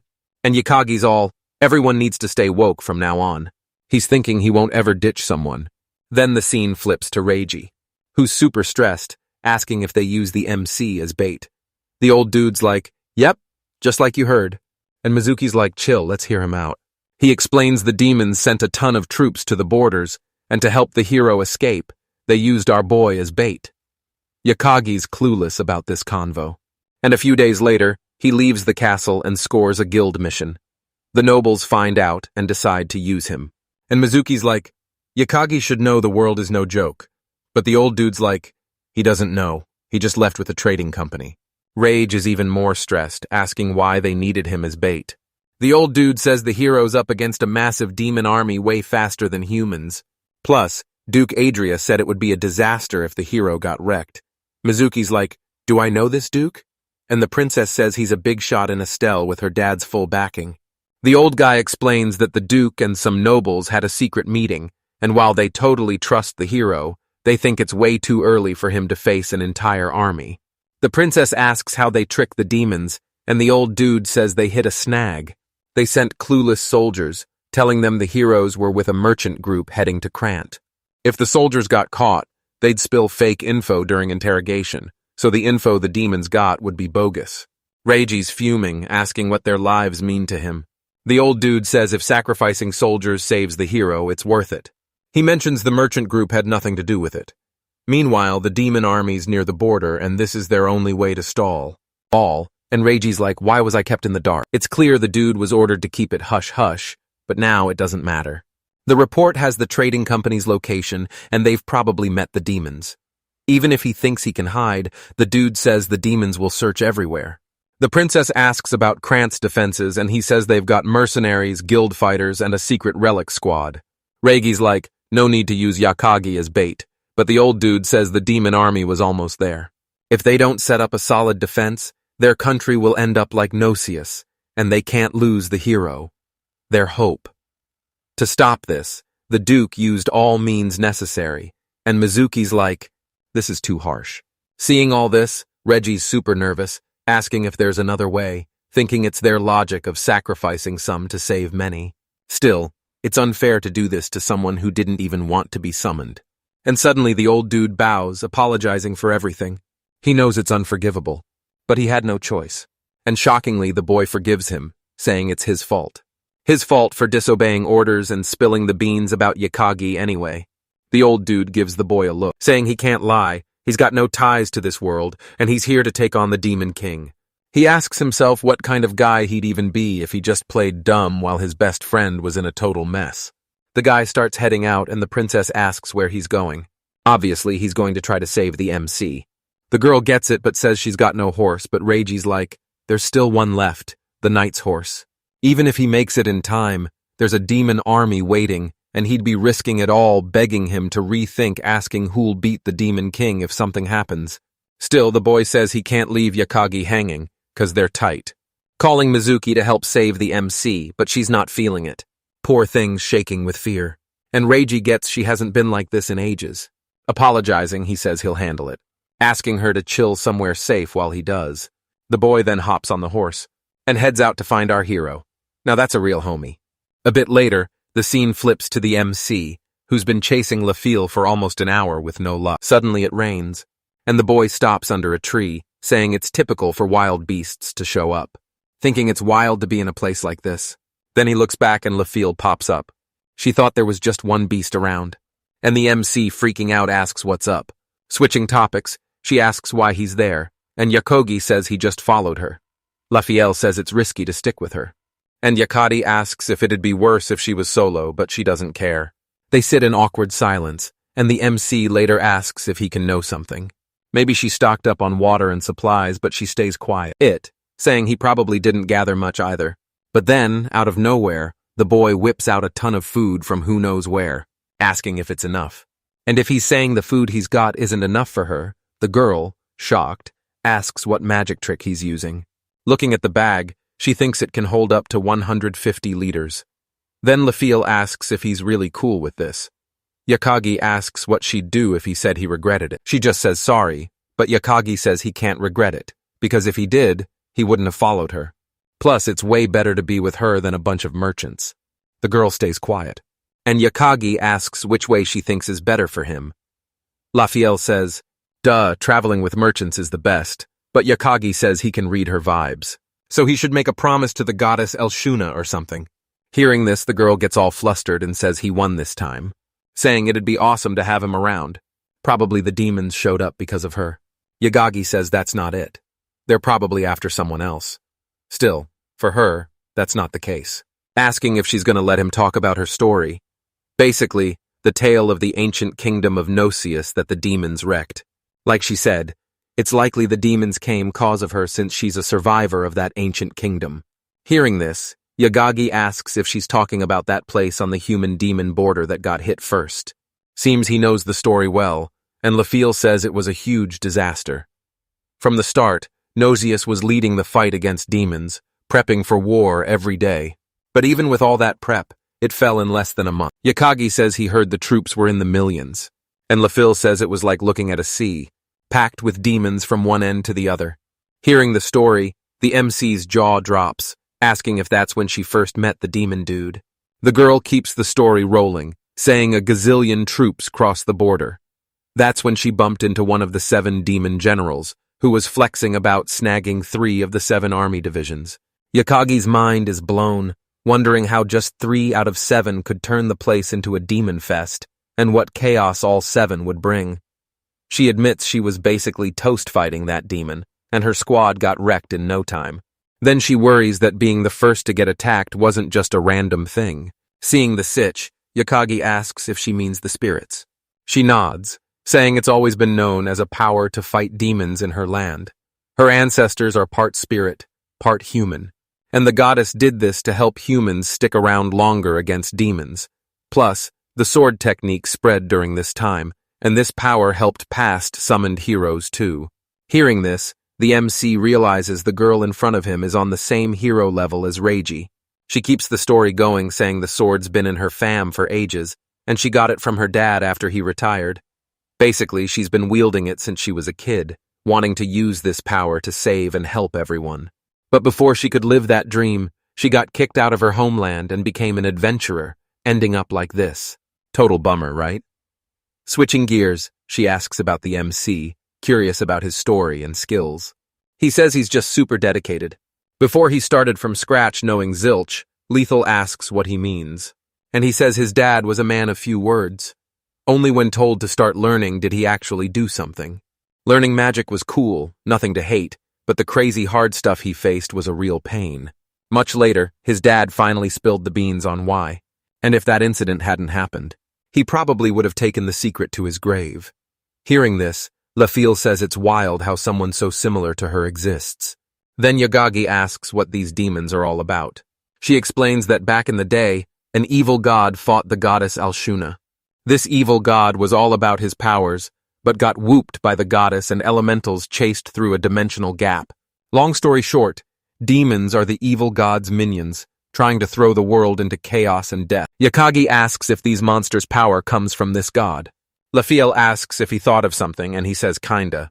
The evil god wanted chaos but couldn't do it directly, so demons got his power instead. Yakagi says a lot of their power must come from this god, like the black aura from demons, which is the evil god's protection. It's not a normal skill, so it defies the world's logic, coming from a being outside this universe. And the only one outside all this is, this deity. His existence was proven when demons used this power. So Alshuna is against the evil god, making goddess worshippers enemies to the evil god. Then, Lafiel mentions humans can't team up with demons due to the goddess's blessing. Yakagi figures that's why his magic doesn't work, and mages use elements tied to the goddess and spirits. It's a headache just thinking about all the hoops to jump through for magic that works on demons. Meanwhile, the girl's eyeing the MC, all curious, asking who he really is. He stands up, all dramatic, and says they should chill for now, since who knows when those monsters will pop up again. The girl's cool with that? And a few hours later, our hero's stargazing. He's thinking, man, it's tough to see the stars here. If he can't figure out their directions, his strongest magic's gonna be like half-powered. Thinking if he can cast area spells and attack like usual, he could totally wipe out a demon squad. But even if his strongest flame attack's kinda nerfed by this demon aura, he's wondering if it's cool to keep going. Soon, the boy looks down and sees Leafield taking a stroll. He's like, where's she off to at this hour? Finding it super weird, he starts tailing her, a bit deeper in the forest. Yakagi steps on something and it's a piece of clothing. The poor dude's all flustered, and there's clothes everywhere. Oh boy, I think we all know where this is heading. The boy, being a total goof, keeps going and sees something pretty wild. Our guy tries to keep it together, acting like nothing happened, and just walks off. But then he notices the girl's not feeling great. On her belly, there's this weird mark. Checking it out, the MC realizes it's definitely a curse. Feeling totally helpless, he wonders why curses always mess with good people and mark women's bodies. Soon after, the boy jumps in the water, goes up to her, hugs her and says sorry, doing some kind of magic trick. He tells her to hang tight. It'll help. A few hours later, they're out of the water, and Yakagi asks if it's a curse. With no other option, the girl spills she's from the royal fam of Nocius with a spirit lineage. She's got mad spiritual powers and learned from a young age to protect her country, mastering sword skills and spirit power. Then, they had to hold the frontline fortress, but got wrecked by the demon army's insane power. That army zoomed in so fast, and before they could evacuate, the demon army gobbled up their lands in seconds. To make it worse, they couldn't even call for hero backup, and their power was useless against the demon army's might. Her entire crew got absolutely wrecked, and the castle was sealed for a final showdown, but she wasn't even allowed to die there because they had to keep her spiritual power from disappearing. So she had to ditch her fam and everyone important. That's when she got cursed by a witch leading the demon army. Hearing all this, Yakagi asks if it's the same deal as when he found her before. She's like, yep, it happened while she was asleep, and when she woke up, she was heading back to the hotel and bumped into him. Apparently this happens when she pushes her spiritual powers, like when she got a guild request to hunt monsters. She's tried to ditch the curse loads of times, but even church priests can't crack it. The poor girl's totally shaken, saying it's punishment for someone like her. She couldn't save her kingdom, and her enemies cursed her, asking if anything's more unlucky than that. Seeing this, our hero's quiet. Then gets an idea, putting his hand on the curse. He says he'll try to figure it out. Apparently, it's not a natural curse making people do stuff. If we're talking curse types, it's more complex, like no easy fix. With that, the boy draws a magic circle on her belly, saying he used his magic to chill the curse effects, and she should feel a bit better now. Surprised, Lafiel says she feels way better, saying she's never been able to chill this curse before. Yakagi's all, yo, I can only weaken it for a bit, but unless we take out the caster, it's game over. He's all sorry for not doing more, but she's chill with it. She's like, thanks for everything, dude. Then, Yakagi gives her a hug and they just vibe there for a bit. Later, they're munching and Lafiel's like, this spreads harder than math homework. Maybe dunk it in water? Yakagi's like, nah, it won't taste any better, thinking she's acting kinda off. But hey, After all that drama, who wouldn't? Then she's all, why aren't you eating? You want me to go all Bear Grylls and hunt? Yokogi's like, nah, no stress, I got this, won't spill the beans to anyone. He knows she's bummed about earlier, but who knows when those demon dudes will pop up again. So yeah, they're in for some wild times. Suddenly they hear a noise and this dude stumbles out of the forest, looking like he lost a fight with a lawnmower. Lethal's helping him all confused, asking what went down, and he's like, demon ambush, man. Monsters just popped up while they were crossing the forest heading to the mountains. No chill. Yagagi jumps in with his healing magic, thinking this guy's from that caravan. Plus, it's the dude who was beefing with Lafiel earlier. Not sure if she knows him, but she's like, save him. Yakuge's healing him, saying he'll do his best. And the wounds start to heal. Lafiel's amazed, but Yokogi's like, the guy's body's healing, but his soul's toast, and no amount of magic's gonna fix that. If it was different, maybe he could save him. But this dude's out of luck. Lafiel is just kneeling there, helpless. And the guy's last words are about his crew planning a counterattack. She asks if there are survivors, but he's already checked out. They have a moment of silence. Then she stands up. She's all, sorry, but I gotta save the merchant crew. Yakugai's like, what? We don't even know if anyone's left, but Lafiel's like, he said they're in the mountains, so if I hustle, I might make it. Yakuji warns it could be a trap, like they wouldn't just let someone escape. Maybe it's a setup. But Lafeli's determined, saying it's her fault they're in this mess. Yagagi's like, no way, but she's all, if I hadn't hidden, the demon Rajas wouldn't have gone this far. He's like, going solo is a death wish, you want to die? Lafiel's like, you want me to just sit back, like I did when I couldn't save my country and family? And fake a smile forever? As she starts to leave, she's like, even if it was short, you helped a lot. Yokogi's thinking, how can someone be so good, even after everyone underestimated and ditched her? It's wild. Plus, she's got a promise to keep, something her dad trusted her with. She's not in a spot to risk her life here. Then, flashback time, her dad saying he couldn't protect her mom. And if he chose anything, it was being a wizard, and now he's passing the torch. He's got to fulfill the association's dream, and if it's real, no one should be unsavable. His last words are for his son to save the unsavable. Remembering all this, Yakagi's like, Dad was right. Gotta save those who can't be saved. His dad had his back that day, and ever since, he's been flying solo, basically turning into a lone wolf. All he had left was his dad's dream. But since he's a wizard, once he picks a dream, he's got to chase it down. Then the kid hears something, and somehow that soldier from before is still standing. Like what? Yokogi gets the sitch, and even if that dude took a hit, his soul's untouchable. He's brainstorming how to totally zap that soul, but whatever he does, it's not going to be a fun ride. Boom! Explosion, and the dude's just dust in the wind. A bit later, Yakugi's strolling through the woods, and it's a monster graveyard. And our guy's thinking, yep, LaFille's handiwork for sure. Out of nowhere, a monster mob rushes him, and the kid just zaps them with lightning. Like, bye-bye.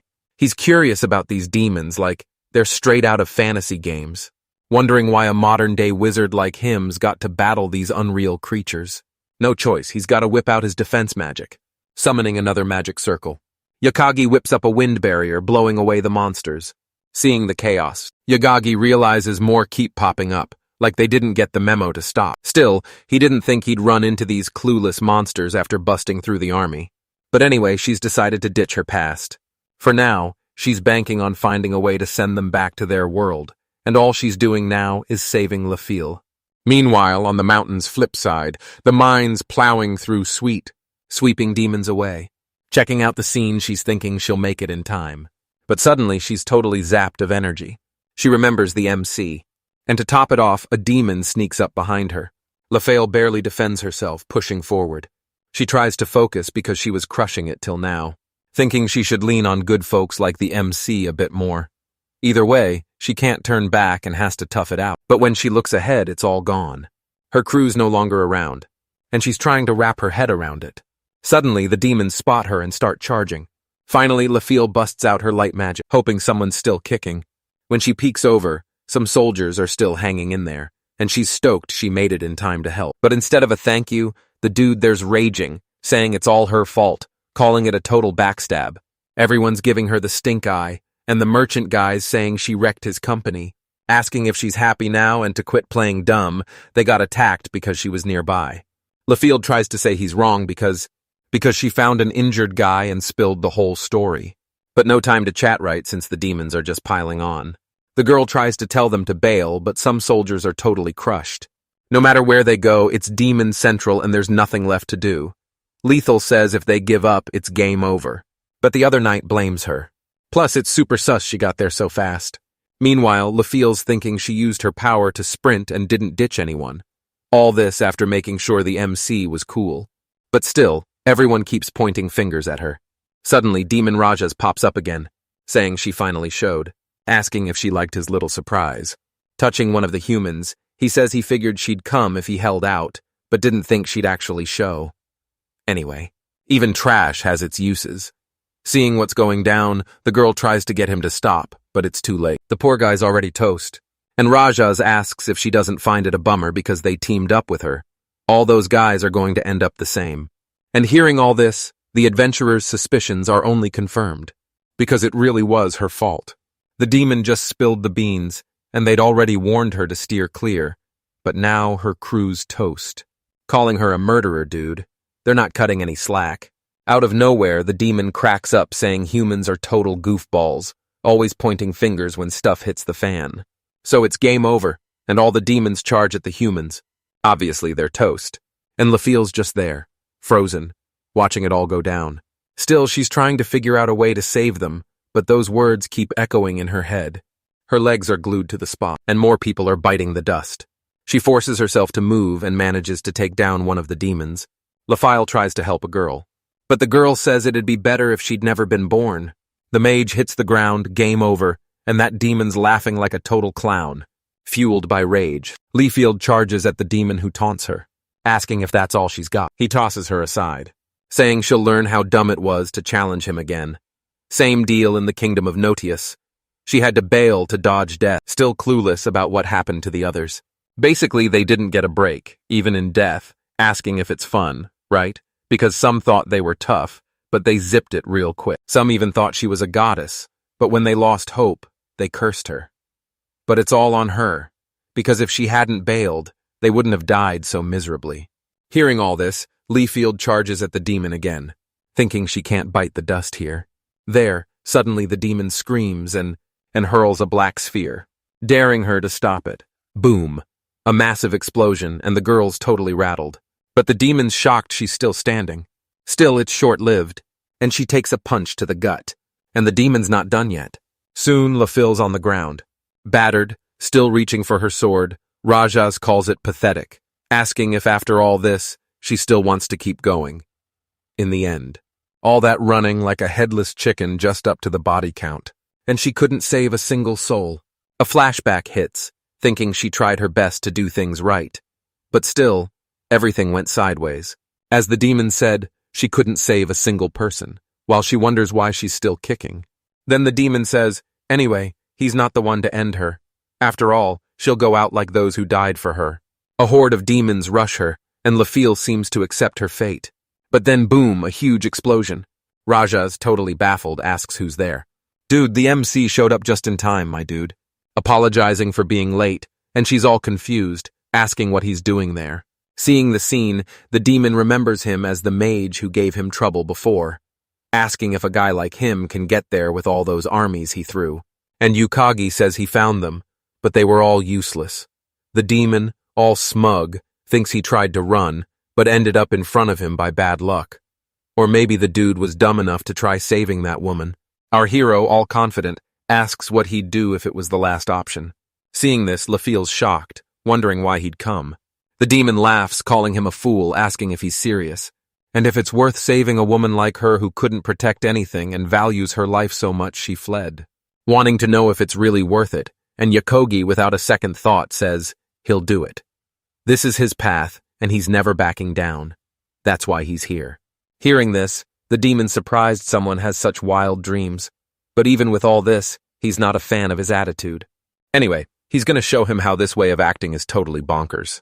Rajas charges at the MC, who whips out a magic circle to counterattack dude. And the clash was wild, with sparks flying everywhere. The demon gets yeeted far away. And Yakagi, Seeing that's all he could do, calls Raja's power level weak sauce, but to Lafil, it's still mind-blowing. Our guy rolls up to her asking if she can stand because he's got a plan to share his power with her. They're gonna team up to take down that dude. But Lafil's not exactly hyped about it. Yakagi tries some healing magic to help her out, but she's all, nah, it's pointless. She thinks this place is where it all ends for them, and they're toast. Raja's is super OP, and even if they team up, they can't beat him. Our guy's like, we won't know unless we try, but she's like, duh, I know. She knows how OP he is because even the kingdom of Nocius's soldiers couldn't handle him. Even with him showing up, their fate's locked in. Basically, they're in deep trouble, and no matter what, they can't escape. Hearing this, our hero goes quiet, then asks if she's cool with that, and if the outcome that's about to happen is enough for her. But the poor girl's already thrown in the towel and can't do anything else. Next thing, Yakagi puts his hand on her head, saying he gets it, and now he just has to deal with this demon. Things are about to get spicy, and Lafil asks what he's planning, thinking he can't seriously face this demon head-on. Yakagi's all totally possible. But since she's given up, he's got to find a way to save her. Then she says there'll always be unhappy people everywhere. No exceptions. Trying to save them is just a pipe dream that'll never come true. Yakagi looks at her and says, whether he can save them or not is something he has to prove himself. Leafield says hope always gets wrecked, leaving only despair, and Yakagi's like, that's why I gotta see it anyway. He wants to see way beyond all this mess. In his head, he asks her to watch how he'll bring back her hope. Suddenly, the ground cracks and boom, the demon's back now. It's really going down. Yakagi, all pumped, says the demon flew far and the demon all ticked off, tells him to zip it. When he preps another black sphere, Lafil thinks it's game over. Her, thinking she's used all her spirit power, and if they take a hit like that, they're done for. But our hero's not quitting yet. And as a last-ditch effort, he conjures a bunch of giant magic circles. The scene's so nuts, those spells are filling the whole sky. The demon freaking out can't believe this is happening. The MC asks if he thinks he can handle all this, warning him not to underestimate him. The spell he cast is based on the military bases of the parallel world. Hearing this, the demon finally gets what's up, because the dude in front of him is a legit hero. The boy playing dumb says he's being mistaken for someone else. But it doesn't matter. Drawing his swords, he unleashes a flurry of attacks on the demon. And Lafil just watches, stunned, not believing someone can fight like that, wondering about everything she's done so far, realizing it's too late to regret giving up. Suddenly, Yakagi gets tossed aside, and he tells her to back up a bit so she doesn't get caught in the fight. The kid keeps holding his ground while protecting the girl, who asks why he's been doing all this. He says he's been telling her over and over. After all, he came to protect her. With that, Lafil finally gets pumped to stand up, asking her goddess for courage. Raising her sword, she manages to use spirit magic again, saying she won't run away and will fight for what she chooses. Rajas asks what this power is, and she replies, it's the goddess's crew, and the spirit's power will wipe out all demons. Hearing this, the monster gets super mad and charges at the girl. The funniest part? She totally blocks the attack. She makes it clear that she's not that same girl anymore. While thinking she could dodge his moves, she actually lands a hit on him. But the monster's all, no way this power's real, refusing to admit defeat. Suddenly, Lafil pops up behind him and lands another hit. No clue where from, but she pulls power from somewhere to fight this demon. As she moves in for the final blow, Raja starts to bail, saying they'll finish this fight another day. Obviously, the girl's not letting him run. Trying to zap him with her spirit magic, but it's not enough. She's thinking if she doesn't stop him now, it'll just happen again. If she had a bit more power, she could do more. Meanwhile, the MC is just chilling from afar, prepping another attack. The demon up in the skies having a rough time since a storm just rolled in, thinking he'll never forget this human humiliation, and when he's healed, he'll totally get revenge. He's shocked to see the armies wiped out. I'm betting it was our boy who just pulled that off. Suddenly, lightning's everywhere and the guy kind of gets what's happening. Yakagi shows up out of nowhere, saying he's not letting him escape. Out of nowhere, a giant girl appears behind the MC to help with a massive magic circle. The demon thinks that guy must be the hero with epic divine protection from the elements. But for a human, even with this magic, it's almost impossible to control, asking what the boy really is. The attack hits him dead on, and Rajas is finally toast. Lafili, meanwhile, was watching everything from the sidelines, saying our boy is truly incredible. At the same moment, the kid ends up falling to the ground as he was completely exhausted, and it was expected that he couldn't move, thinking he lost his cool when he wiped out the whole demon army using all his magic. Anyway, he was super lucky because he didn't expect the sacred magic to work on demons, even though it's kind of normal for a monster like that to have such a weakness. One of the sacred magics is called a break, which literally let him use saint power. But to use this power, you need some serious spirituality in this world, and it takes a bit to prep. Even so, he's pretty stoked since Rajas couldn't handle that sacred magic. Although it wasn't the way he thinks, compared to Rajas, the Demon King must have way more evil god vibes. Plus, there's a chance the other demon generals are way stronger. He's definitely gonna need a plan to handle all this. And soon after, Refusal shows up thanking the MC who responds that he's not in a position to receive that because, to be honest, he hesitated to pursue her. All this contrary to her who went there without even thinking, and since she did everything she could, he thinks the girl is truly incredible. So she doesn't need to blame herself, and hearing this, Refusal starts crying, saying the kid is really a good person. When he said he went there to save her, she was super happy, and that's why she had to thank him.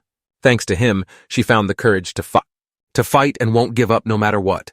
At that, Yagagi remembers what he said back then, thinking it was just because he thought he'd die there, apologizing because that line was borrowed from someone else. Some time ago, a guy with crazy strength had told him that.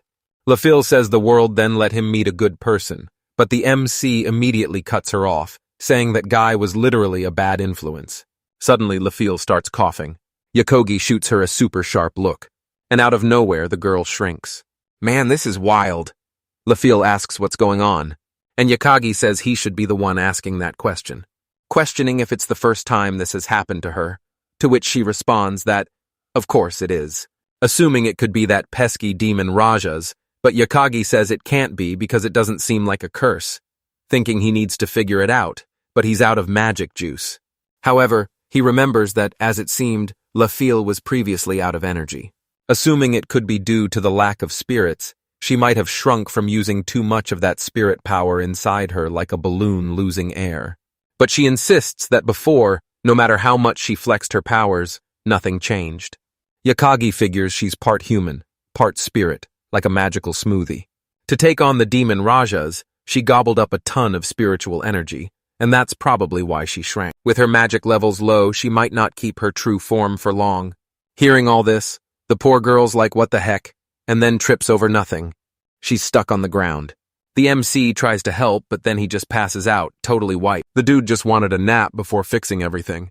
After this chaos, 10 days zoom by, and Yagagi's near a city, thinking it's the entrance, and it's way bigger than Mattel's kingdom.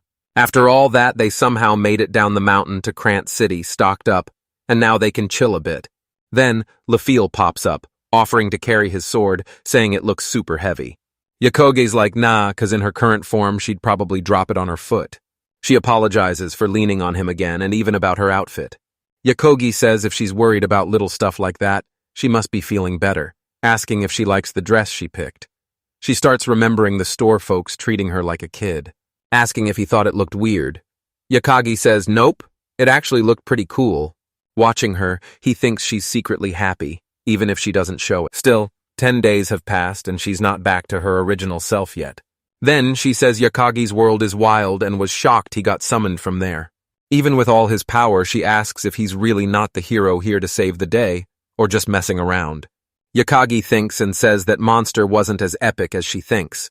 Plus, it's not a beast he'd brag about beating, and Refusal is like, no way a mage could handle that power. The MC's level is pretty high and our guy's got no escape, huh?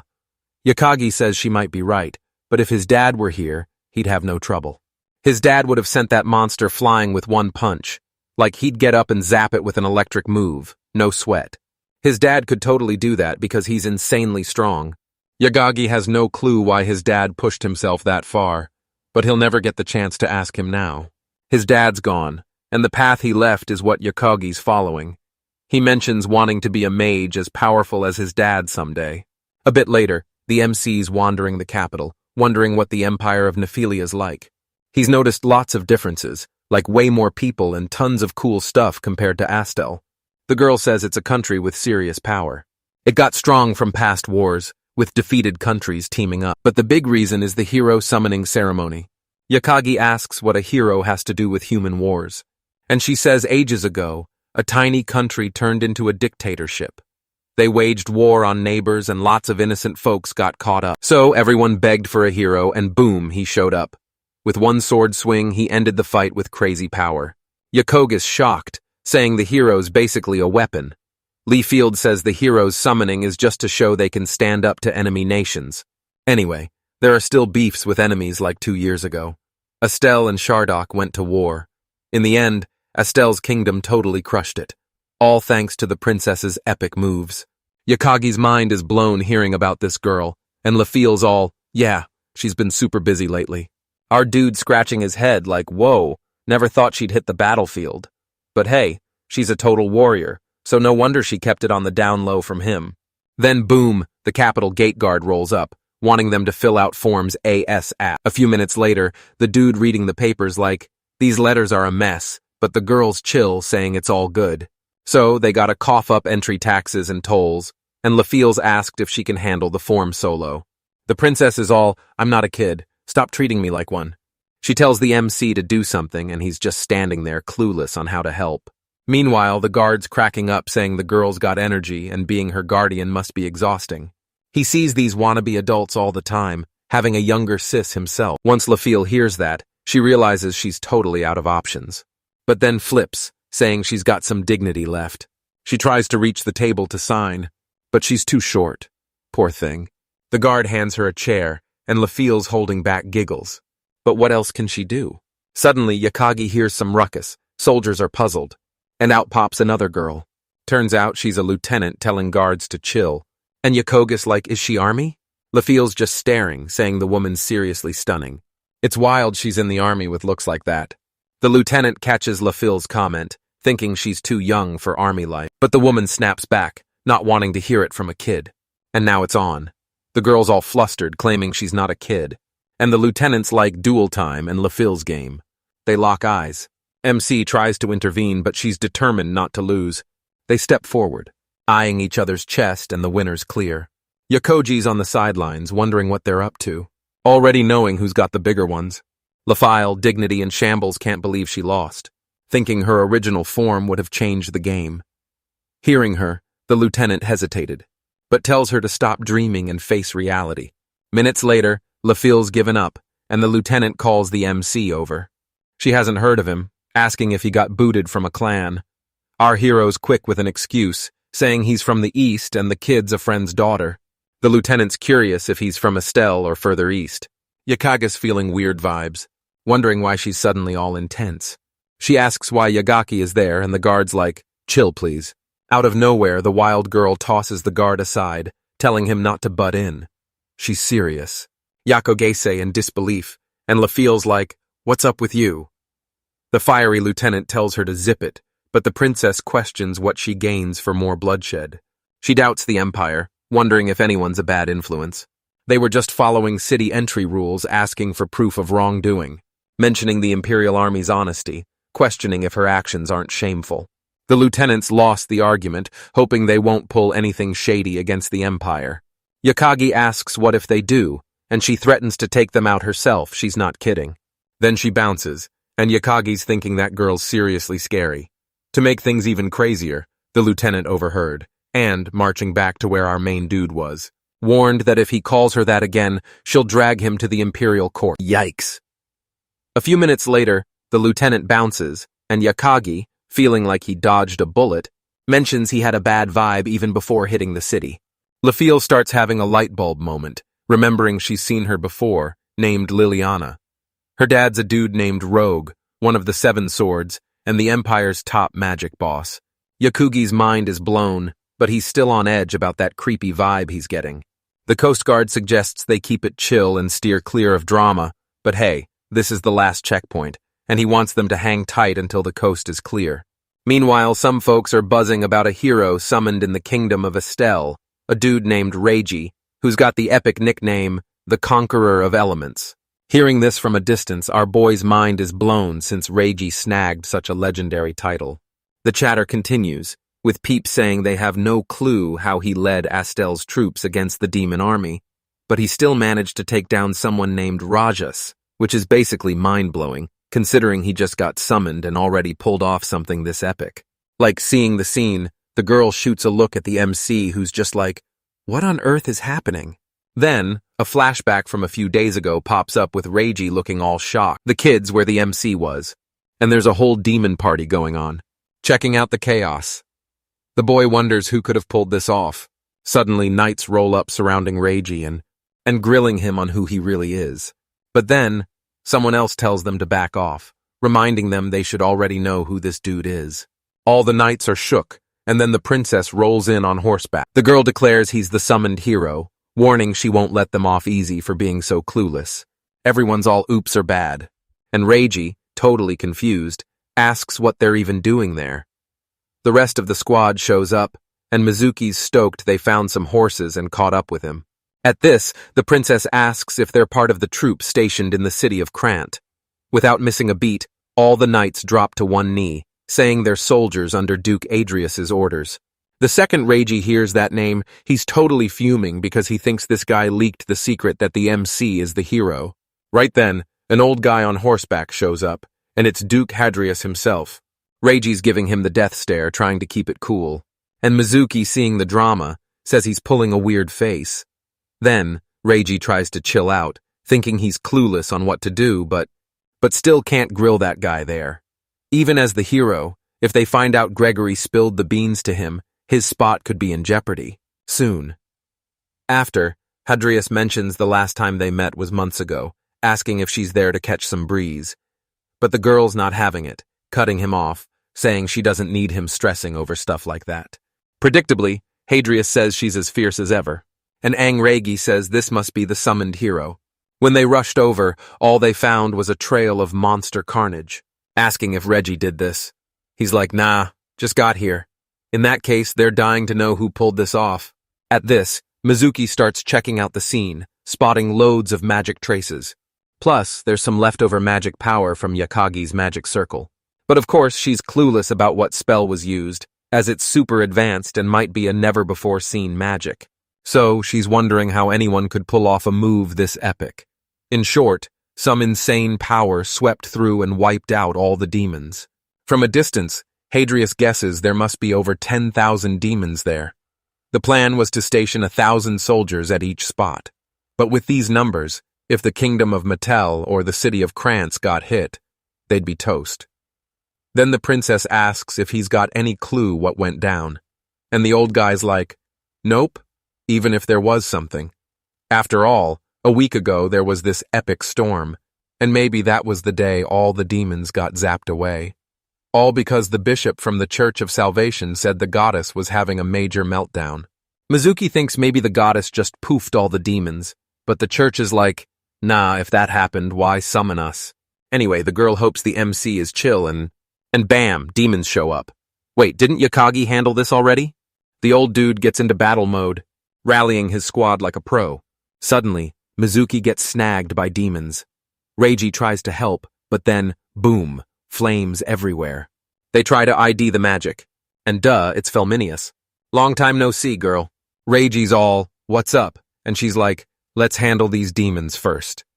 The old guy, feeling all boss, orders the mage squads to attack, pulling off some epic moves. With that, problem solved. And Felminia's like, it's been ages? Lucky I swung by. Then, Adrius asks if she really got benched from her royal mage gig. But she's like, nah, I'm on a secret mission from the king. Reiji wonders if the king sent them to rescue him. But Reiji's like, dude, it was bound to happen. The poor girl can't spill the beans because of some curse, so she just bounces. Right then, a soldier pops up with news that the Empire's third princess, Graciela, crossed the border with her squad. Basically, she zoomed through Crant and is heading here with some serious attitude. What's even happening anymore? The girl rolls up on a horse, and Mizuki, all confused, asks what's next. Then, Titania drops that she's the third princess of Nephilia. Basically, she's got the strongest earth magic in the Empire. And Graciela's like, long time no see. Then, the princess says, even if they're buds, you can't just cross borders without a heads up. And Graciella's like, if that's the case, she'd say sorry herself, asking if she wouldn't do the same thing she's doing now. Out of nowhere, a massive demon army shows up, and since her empire's been ghosted, they're not just chilling. The demon attack was planned, but it's early, so they gotta gear up for battle. Anyway, when a buddy's in trouble, you gotta help, asking the princess what she thinks, who's like, she'll make it official. Graciella's like, do your thing. But remember, they've got Sardius Union and Assembly Council backing. She gives Reggie a look saying he's got no battle scars, which means back in his world, they didn't teach him to throw down. Hearing this, Titania jumps in, asking if she's crossed a line, because that boy's the hero, and Graciella's like just saying what's on her mind. Suddenly, Philmenia senses something, and Duke Hadrios guesses it's a survivor. But Reggie feels it too because it's probably someone super strong. In the smoke, someone rises. And whoa, it's that demon still kicking. Reggie sees the monsters beat up, asking who he is, and he's like Rajas, one of the big bad generals. Hearing this, Hadrios asks if he's not one of the toughest demons, but he looks wiped out. Wanting to know what went down, and the creature all mad tells them to zip it. At this rate, he can't let them live, so he's going to find a way to take them out. But Reggie's like, hold up, gotta ask something. The demon's curious who he really is, and he just asks why they attack humans. The demon's like, all he wants is to wipe out the leftover humans. End of story. Humans are like pesky bugs that keep popping up, and nothing's more annoying than their predictable ways, so they gotta go.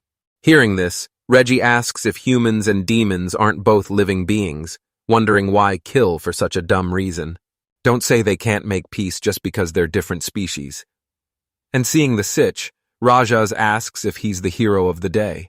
Reggie stays quiet and Rajas gets it, thinking it's just some immature talk. But hey, if it helps him finish his mission, then maybe he can figure out how to take the hero's head off. With the chat done, they start throwing punches.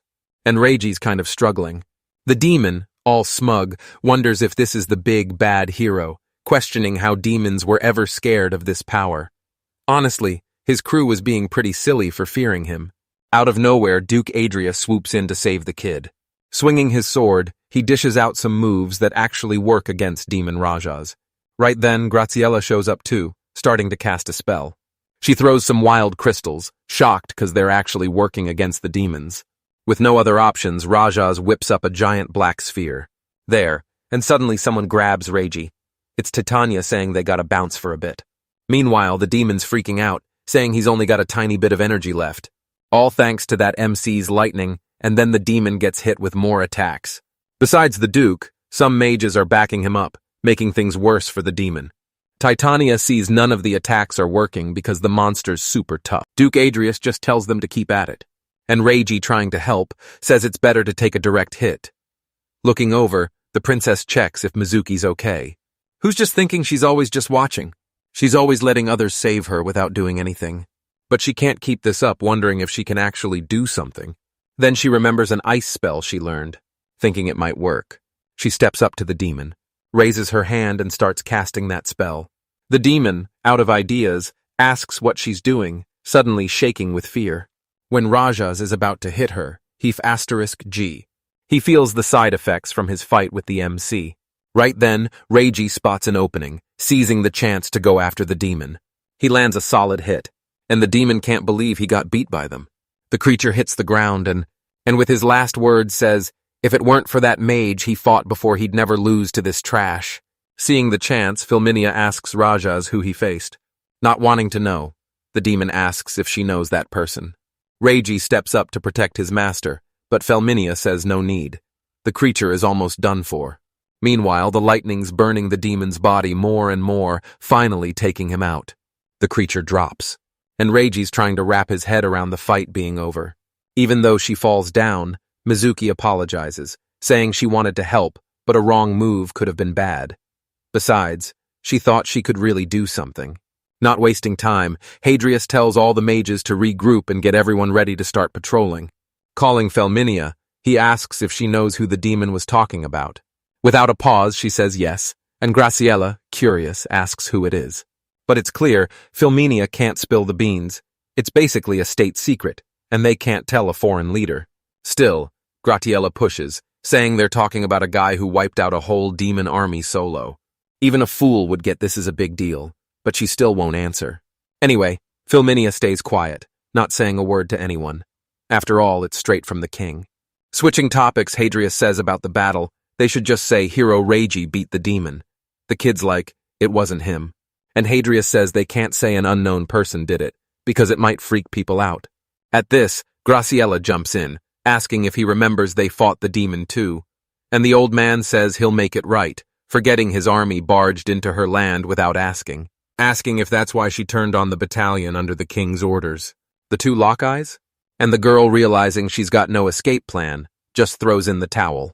The princess mentions she expected a bigger drama, but hey, it all got sorted out in the end. Philminia watches the old dude leave thinking, yep, that guy's seriously sketchy.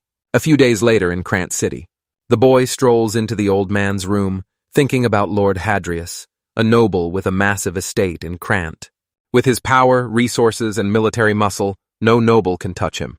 Then, the old man gives Regi a nod, asking how the city's welcome back bash was. The kid says he was totally shocked, but feels bad he didn't beat the demon with his own skills. Adrius replies they're just stoked the hero's around, easing worries about demon invasions, telling him to be proud of it all. Then Regi, switching gears, asks why he got called there, and the old man says he wants to chat about some stuff. But Regi straight up says he's got nothing to gain from a friendly convo with him. At this, Adrius asks why he agreed to take down the demons, and Regi, without a pause, says it was just to save the people here. Even though he's got no ties to them, he still wants to help, even if he gets nothing out of it. Regi asks why he's bringing this up, and the old man says it's nothing, just curious about his noble mindset, asking how his world stacks up against this one. Regi says the difference is that his world is way more advanced, but there's still a sprinkle of magic. Soon after, Adrius says that 100 years ago, nothing changed here, and everyone just followed the routine and ended up kicking the bucket. Progress was a pipe dream in a country full of squabbles where leaders came and went like a revolving door, until folks realized if they kept this up, they'd get nowhere. Mentioning the goddess probably sees this place as her playground. Hearing this, Regi says his world also had constant battles among the same people, asking if peace isn't a good thing. And Adrius asks if lasting peace or being dead isn't the same thing. First off, what he said isn't possible, since from now on, he'll face loads of enemies, including other humans. At this, Regi asks if he's saying the chat with the demon Rajas was pointless. But the old man says it was the opposite. Basically, it was a huge relief because this isn't like the world he came from. And questioning, reasoning, and acting to change are throwaway attitudes. Even with all this, his foes are demons who only know how to brawl, meaning that question was pointless. But still, it drove him to do this. To sum up, he wanted to know what the hero really wants with this battle, and Regi just says he doesn't care and wants nothing in return. Then the old man lists a bunch of stuff, from status to prestige, asking if he doesn't want that. And Regi, without a second thought, says he doesn't fight for all that. Hearing this, Duke Adrius feels a bit bummed and says he'd like the hero to head to the Empire.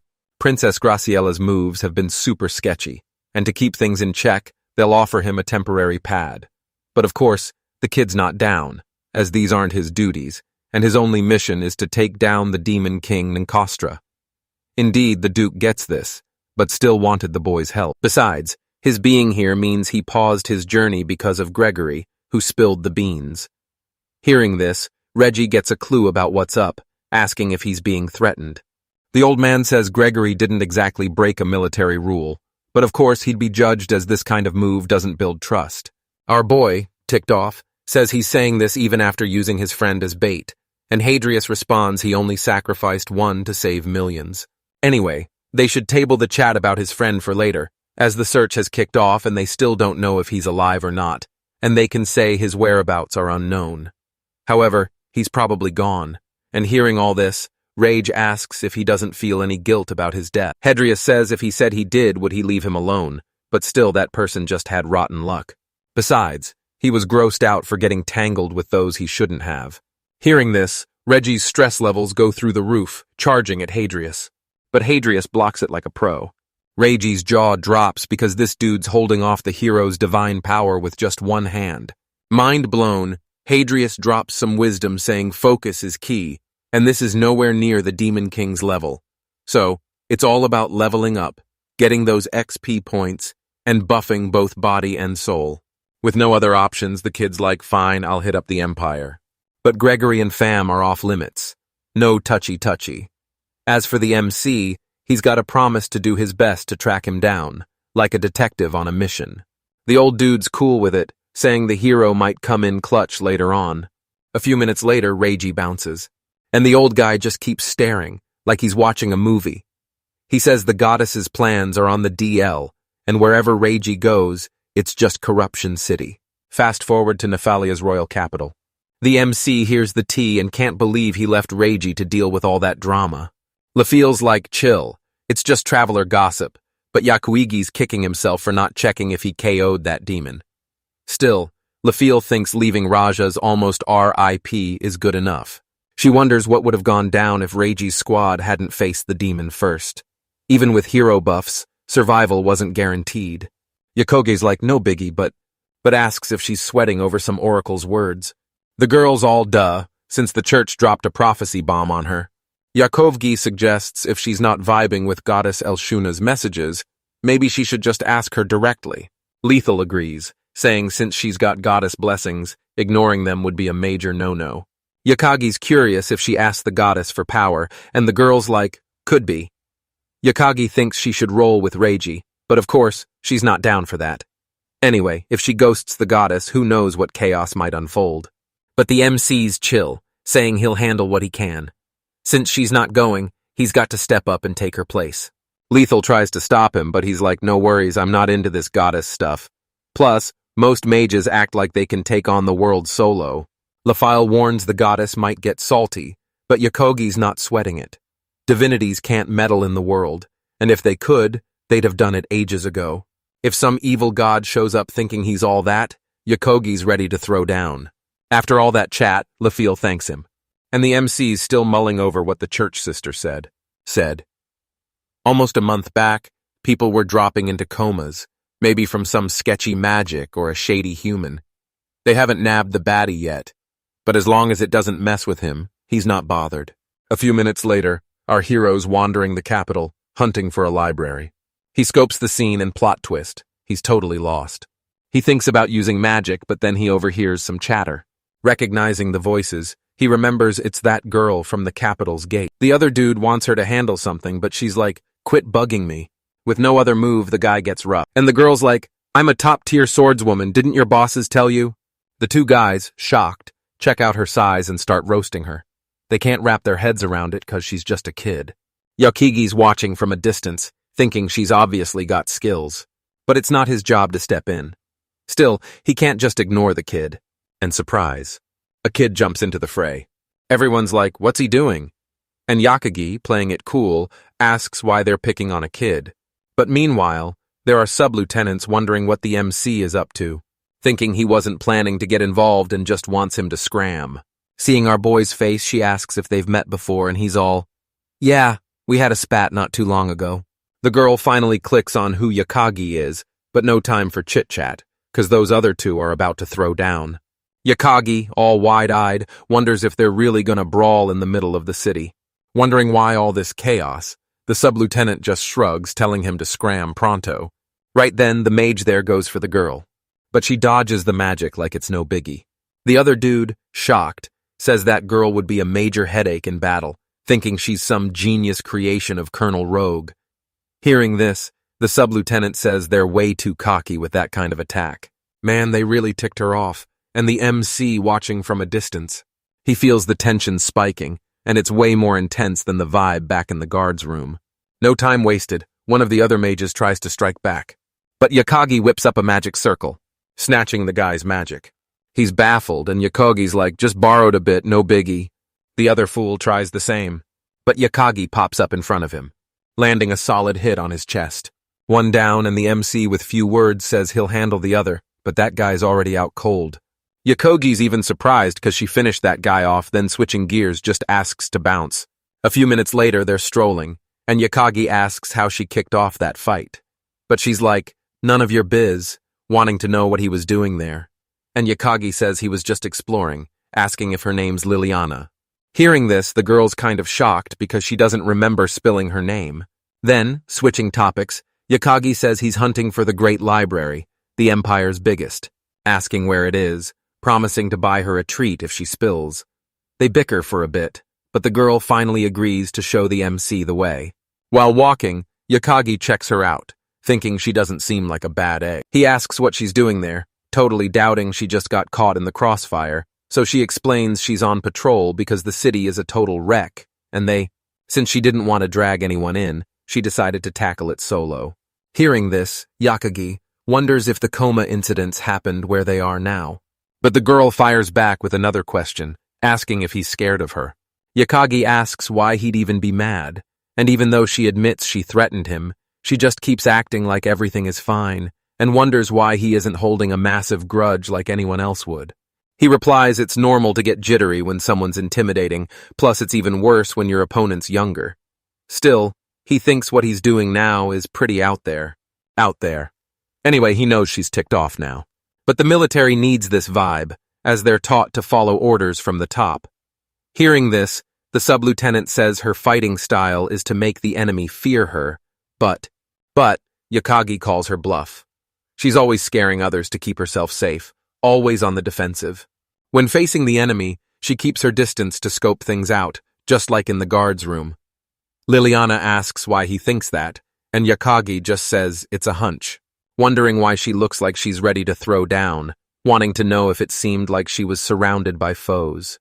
The girl starts watching the kids playing and goes quiet. She reminds him she's a soldier and he's just a civilian, so Yakagi quickly apologizes for acting too casual and stepping out of line. Then Liliana asks his name. And then our main guy finally steps up and tells everyone his name.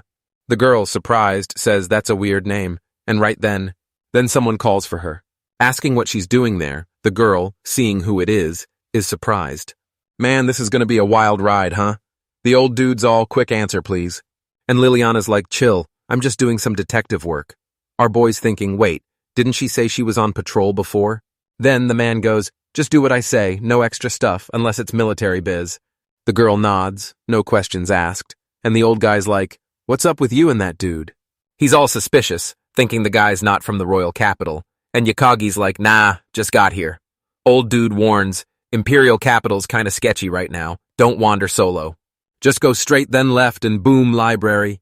He says the boy's stoked to know where it is, and the old man, wasting no time, tells the girl to bounce.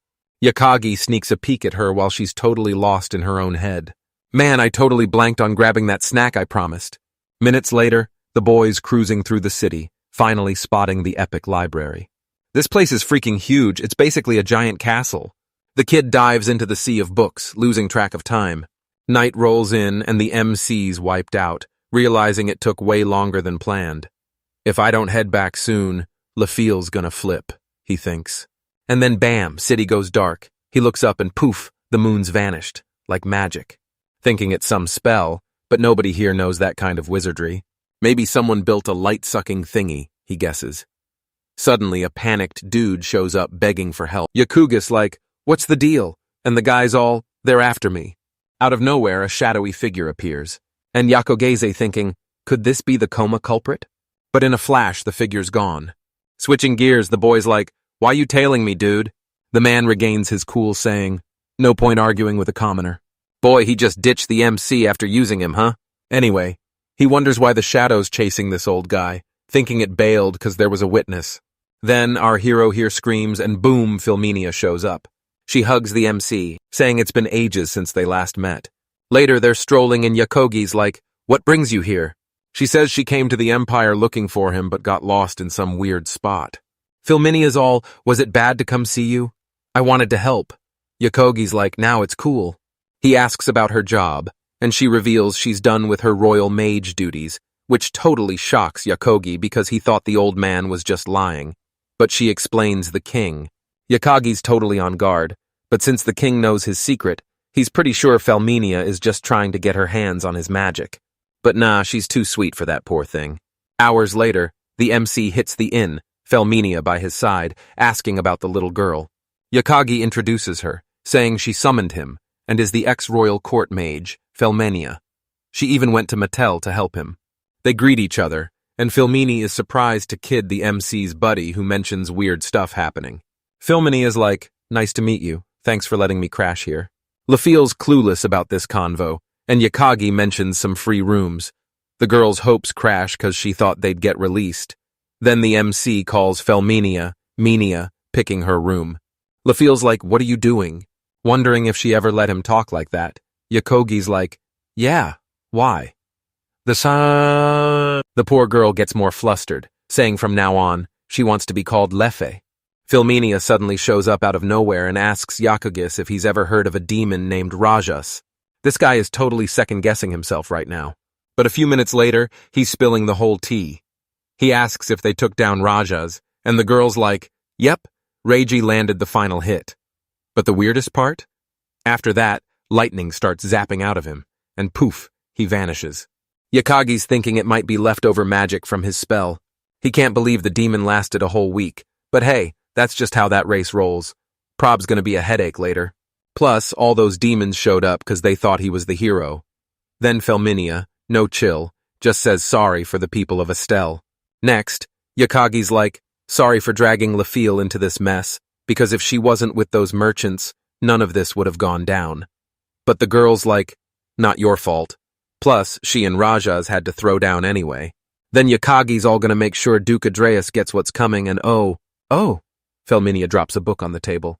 Yakagi guesses it's about that hero summoning ceremony, asking where she found it. She says it was chilling in the castle library while she was sorting papers, so she snagged it. Asking if it'll help, Yakagi's like, totally, he can use it for reference. The dude eyeballs the book for a sec, and Lafio looks like she wants to say something. Asking if Yakagi's hyped to get back to his world, and he's like, duh, yes. The two are kind of bummed hearing that, right? But it was kind of obvious, right? And the dude's whole quest is about that. So, 2 days zoom by, and in the guild hall the attendant says they sent the info to the Astal branch. Bummer about the merchant crew, but hey, they made it safe. Yakogi's all thanks, saying sorry to Lafiel for the holdup. Anyway, he wants to know what's next, and boom. Another dude shows up asking for a sec. The fancy guy says he's Elliot, calling himself a hero, and you can tell he's one of those full-of-himself types. Yakagi's surprised by what the dude says, and then he claims he's spreading the goddess Alshuna's message. Plus, he came from way far just to meet Lafille, asking if he can say her name. The girl introduces herself, and suddenly, the dude grabs Leafiel, saying she's coming with him because the oracle said so. Obviously, the MC is going to step in asking if they can chat first. Elliot's like, who's Yakagi? And he says he's her buddy, wanting to know if he's really a hero. But Lafille cuts in, saying he fits the oracle's description. No doubt he's the hero for Meidi. Yakagi's still unsure, and soon a girl shows up saying she's Krista, the magical priestess of the Church of Salvation, saying no doubt Elliot's the hero from Meidi, and she can vouch for it. The shiny dude asks if Yakagi's convinced, and Yakagi's like about him being the hero, sure. But Lafille going with him, not settled, wanting to know what if she doesn't want to go, and Elliot's like, it's already decided, Lafille's gotta go with him. Plus, no need to overthink, it's the goddess's order. But Yakagi's thinking it's just his talk. The dude says he's wrong because he's part of this divine message to man. This guy's really full of himself. The MC wonders if it's all in his head, doubting the goddess trusts him that much. Now, Christ is getting heated, saying they're in front of the hero, and Elliot asks if they're planning to defy the goddess Alshuna. Poor Lafile's still trying to wrap her head around it, and Felminia asks if they're ignoring their struggles. Krista says, because they didn't take it seriously, demons wrecked the kingdom of Nocius, and while they were sulking, Estelle was getting invaded. Felminia is all, chill. Lafille's not breaking any rules by going solo. Meanwhile, the other hero's like, hey, what's your name, girl? Felminia's brain's like, whoa, she's got mad magic skills, and asks if she wants to tag along. Yakagi's like, is this hero dude acting dumb or what? Checking out the MC's vibe. He's like, no way we can roll with them thinking about his squad. He's like, might have to ditch them for the greater good. What a cocky dude. Yakagi's patience is running thin, almost ready to throw hands with the kid, but nah, he's like, nope, not doing this. Got zero authority here. Elliot's scrambling for excuses, saying it's for the world's good. But Yakagis already made up his mind like, nah, doesn't matter. Christ is stirring the pot, saying the dude's defying the goddess's orders. Everyone hears her, and they start roasting Yakagi. Yakogas had enough, calling them out for acting dumb. He tells everyone to keep their eyes on him and watch what he's about to pull off. He's like, anyone living right wouldn't be all smug facing goddess-level danger, asking if he's wrong. He's like, if they want to roll with him, it'll be over his dead body, show some respect, yo. The kid's shocked, asking if he's challenging the hero. And Yakuga's like, you bet. Switching gears, he asks La Fiel if she gets the weight of the goddess's message. She stays quiet, and he figures she gets it. The MC's like, true, but still not buying it. He's thinking, promising to shield them from all this craziness. The hero's like, no other choice. Gotta beat him in front of everyone to make them join. Yakoga's just standing there, pondering why they ignore the big stuff. They're thanking things they can't even see, picking on the weak, and blindly following orders while totally ignoring everyone's pain. And the file's like, stop. But Yakogi's like, nah, it's cool. Calling Elliot to throw down, he's like, even if a hero's in my way, I'm going for it. Elliot's like, told you can't hang with my crew, bragging about being a sword and magic prodigy. Plus, he's a hero blessed by divine grace, and Yakugi's like, whatever, doesn't matter. Since they're not vibing, there's only one way this ends. You know what's coming. Fight kicks off, hero's auras popping, and the other dude's like, why are my legs so heavy? Yakoga's impressed thinking the kid's holding up, but no mercy here. Meanwhile, the girl's like, I'll back you up. Casting a spell like, whoa, 2-on-1, really? Krista zaps a lightning attack and the MC just bounces it back, no sweat. Elliot charges Yakagi, who's surprised by the hero's speed.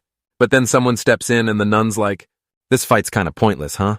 She's like, I'm Clarissa from the Church of Salvation, and surprise, she's got a divine message from the goddess. Turns out both sides shouldn't beef over LaFille. To settle it, whoever nabs the shadow causing chaos in the capital wins. Everyone's shocked and LaFille's like, Hero's curious about this shadow and the nuns like maybe it's behind the coma cases. Hero's down, asking what the MC's gonna do. Who's like not bound to Goddess Alsuna, right? But if it means no more drama later, he's cool with the plan. Whoa, plot twist. As he bounces the boys like, not a fan of how he said it, but whatever, it's settled. Looking back, he's all, yo, is your name really Yakagi? Because I'm never forgetting that. A few minutes later, Yakagi is chatting with this nun and tells her he's totally shocked she just appeared out of nowhere to crash their conversation. She mentions how they didn't get to chat much earlier. The girl says it got kind of messy and Yakagi's like, so what's up with this divine message? Then the nun leans in and whispers, it was a tiny fib. If she hadn't, one of the heroes would have been totally embarrassed. Yakagi's all, is it cool to fib about divine stuff? Aren't you with the Church of Salvation? The nun's like, serving Goddess Alshuna means not everything's clear. And from what she said, not everything's spot on. It's easy to vibe with the MC, seeing him tackle chaos, fighting for what matters, and she thinks that's super cool. Saying the boy's got a good heart, telling him to hold on to those feels. Then, scene switch, and LaFael's apologizing for Felminia getting dragged into this. But she's like, no worries, we just gotta win this thing. Meanwhile, Yakoga's deep in thought. And they ask if something's up, and he's like, how are we gonna win? Felminia thinks gathering intel's the move, and Yakagi's like, can you handle that? The girl's confident, but reminds him her opponent's the hero everyone thinks will save the day. Hearing this, LaFille wants to gather intel too, but Yakoge's like, nah, got another mission for you. For you, and it involves cats. Wait, what cats? This is getting wild. Next day, Yakoga's wandering the capital, looking for where he saw that hooded dude. Noticing that tunic was kinda tiny. Still, to knock people out, he's attacking folks, freaking everyone out, plus the cops aren't doing much cause the suspect's a kid. Meanwhile, a crowd's forming and some dude's like that girl's a walking weapon. Yakagi spots Liliana, and everyone's calling her a monster. Seriously? Give the girl a break. Of course, Yakagi's not having it, so he goes over to say hey. She's shocked, asking why he keeps popping up. Yakagi's like, were those the same guys? And she's like, yep, they didn't learn last time. Meanwhile, people are gossiping about the MC, saying he doesn't get that she's a human weapon. Everyone's scared of her, not knowing she's just doing her thing. Then Yakagi sees everyone's against her, thinking maybe she should be nicer since she's army. And the girl, without missing a beat, tells everyone to scram. All this because there's nothing to see, and she starts to leave. The MC tries to stop her while everyone's trash-talking, but she's like, think, let it go, saying they always call magic prodigies freaks. Anyway, they should bounce to dodge the stink eye, but Yakigi's like, hold up, you've got a neck wound and getting closer. He uses his magic to heal her. Seeing all this, Liliana asks why he's being so nice. All this because it'd be easier if he acted like everyone else. But hearing this, the kid's confused, asking why he should. So the girl just looks at the MC and says they should go. The MC's like, next time let's grab some sweets. And she's like, do what you want. At least she didn't say no, right? A bit later, that mysterious crew shows up. The other hooded person's like, let's hit that alley. And there, they find a cat. Looking around, they spot another cat. And a bit further, there's an old dude who looks totally wasted. Then this hooded dude starts casting a spell. And boom, the guy just faceplants totally out cold. Out of nowhere, another person pops up in the alley, saying even with the cat squad, they showed up fashionably late. Of course, it's the MC acting all cool, saying it's been ages since he last saw the hooded dude. The surprised person is like, whoa, it's you, and totally knows him.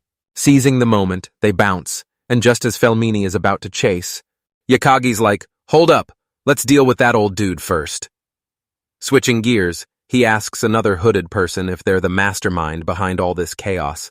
Suddenly, he charges at the hooded guy, and they start throwing hands. Yakagi's curious about the spell, and the girl says it's some dark magic, super OP. Then Yakagi whips out his own spell, launching some wind magic. The girl thinks it's a sword, but then she's like, wait, what? She figures Yakagi's always pulling out magic tricks she's never seen before. Anyway, she manages to cancel out the MC's magic. And just as she's about to cast another dark spell, Yakagi conjures a magic circle that cancels hers too. The girl's totally confused, and Yakagi's like, just using some magic laws. No biggie. He mentions she's got zero clue about spells. Man, they really ticked off the kid. He starts making a ton of magic circles. Now it's getting wild. The shocked hooded person realizes it's a double enchantment, but whatever, he's gotta go down. He lunges straight at our hero, totally convinced that he's doing the right thing, trying to land a hit. Yakagi dodges and counters with a massive magic circle. Barely the hooded person dodges the sword. But uh-oh, there's something way worse coming. He gets hit with a full-on flame attack. And even on the ground, totally wrecked. He's not giving up trying to cast another spell. Philmenia sees it's a super dangerous spot. And in the nick of time, the MC tries to whip up a defense spell. But his magic's not strong enough. And he takes the hit. A black aura or something wraps around our hero's arm, and he asks if she can control it that much. Meanwhile, the hooded person seems to really know our MC, wondering why they got a throwdown. Wasting no time, Philmenia rushes to help Yagagi, realizing he took the full brunt of that dark magic. The boy, checking things out, warns he got too cocky, and rolling up his sleeve says he never thought it'd break through his defense. Anyway, if he doesn't act fast, his arm's gonna rot. Since his body's messed up, healing magic's useless, plus he can't use his left hand for a bit. Right then, some guards show up, rescuing that old dude. A few minutes later, Felmenia's recounting the whole drama, and the MC's just silent, thinking it's like nothing happened and somehow they sorted this mess out. Then, a guy shows up saying he heard someone dared to challenge the hero. Anyway, right, he never thought it'd be Yakagi. Our boy remembers that guy from before who says, he's the Imperial Army's communications colonel named Rogue. And yeah, we've seen this dude before. Anyway, he wants him to spill what really went down there. Meanwhile, Liliana is watching everything from above, and someone asks where she's been. Wanting to know if she's clued in, she says from what she heard, she's got a handle on it. At that, the old man asks her thoughts on the military police's actions, and Liliana says nothing's changed. Even though she's been digging into everything, it feels like a wild goose chase. Checking out the scene, the guy says it might work in his favor, thinking those two might be the troublemakers behind all the chaos.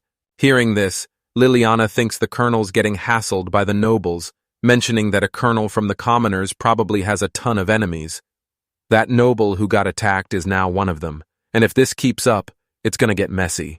Plus, the colonel had no ties with her, yet he decided to take her in. Then, the guy calls for the girl, asking what she saw in the MC, asking for some scoop on this dude. Seems he had a run-in with the culprit of these incidents, and she said she met him during her investigation. Liliana's all, so does that mean Yakigi's guilty? The old dude's like, nah, but it's still bugging me. The girl just nods. Got it. I'll handle everything. Later, the MC is chilling on a bench, deep in thought about that magic he scored. A few days later, he hits up the library, but nada in the books, not even a whisper in the reports. He's all, what's up with this enchantment? Trying to decode those words. Scene switch, Yakagi's saying. No worries, the books are readable. Felminia's like, the hero's summoning ceremony auto-activates a spell for that. It turns into a language based on the summoner's smarts. Switching gears, she says there's barely any history on dark magic users. Plus, she's clueless about those words, totally unrelated. Yakagi's thinking, even with my world's knowledge, this is a mystery, concluding at some next-level power. The kid cracks up. This is epic. When things get impossible, you just gotta dive into the unknown and study more. Dude's a total mad scientist. Anyway, he's determined to crack the dark magic code. Then someone pops up, knew we'd meet again. Our boy spots the librarian, who's like, call me Lomioni. He asks if Yachagi's library bound today, and Yachagi's like, nah, hit a wall, then asks about his work. The elf's on break, whips out his lunchbox. Wanna try some? Yakagi's curious if all forest elves are like him. The guy's like, nope, there's a bunch of different types. He asks if Yakagi's stuck, and Yakoga's like, yeah, found something baffling. The elf offers help, but Yakoga's like, no records of what I need. The elf checks the papers, realizing Yakagi's on a dark magic quest. Yakagi's shocked. How'd you know? The guy's like, I'm a librarian.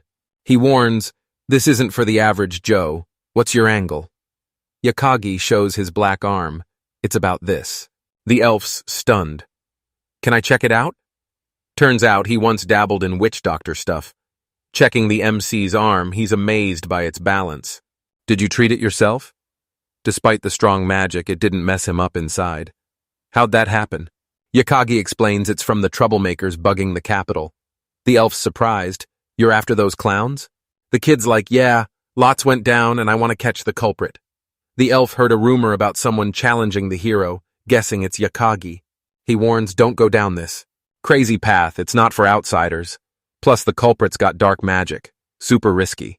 Yakagi stopped the magic at his arm, but a bit higher, and he'd be toast. Still, Yakagi's all in. My friend's future's on the line. The elf's like, life's precious, but Yakagi's got big plans. Switching topics, the elf talks about the hooded guy's words. It's about Bon Mei. Basically, it's ancient, born with dark magic. Magic. Those words are lost, but were used to boost dark magic's power. Dark magic with these words is way stronger than regular magic. The caster's got mad power, and even with 9 lives, it's not enough. Still, the kid's wild and wants to keep going. The elf sees it's pointless to stop him.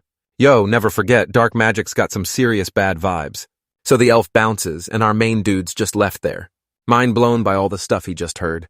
Then, out of nowhere, a whole squad of cats shows up, totally spooking the kid. Meanwhile, someone's strolling over and surprised. It's Liliana making her entrance. Yakagi spots her and asks if she's here for the sweets he promised.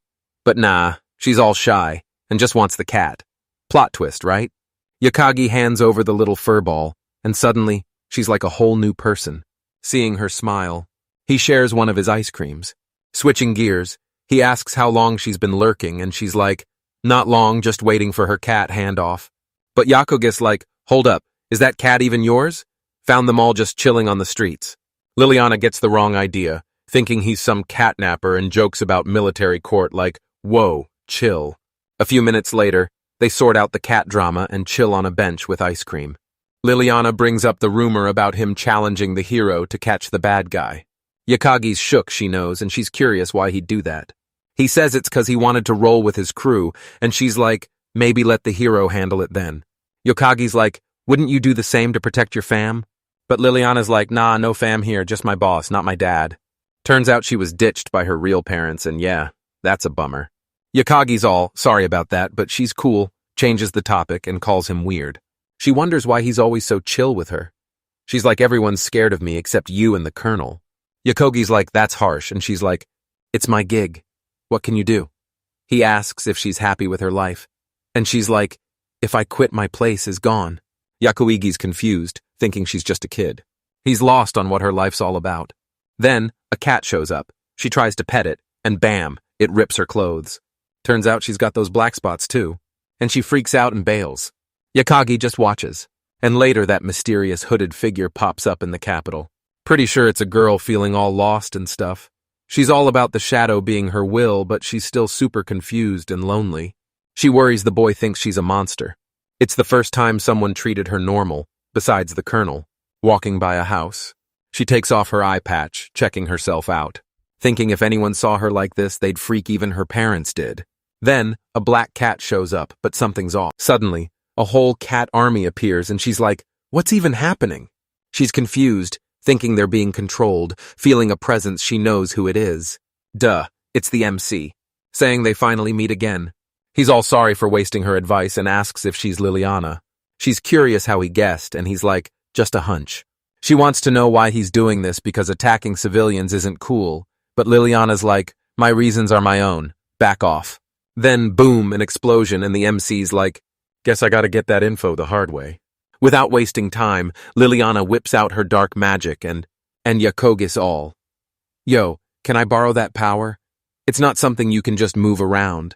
But Liliana's like, dude, you can't tell me what to do. In her head, she's thinking, just leave me alone. Stop trying to play hero. And if he messes with her plans, she might have to, take him out. Yagagi just stares, and she's thinking, he's not my enemy, and he's not a noble, so why bother?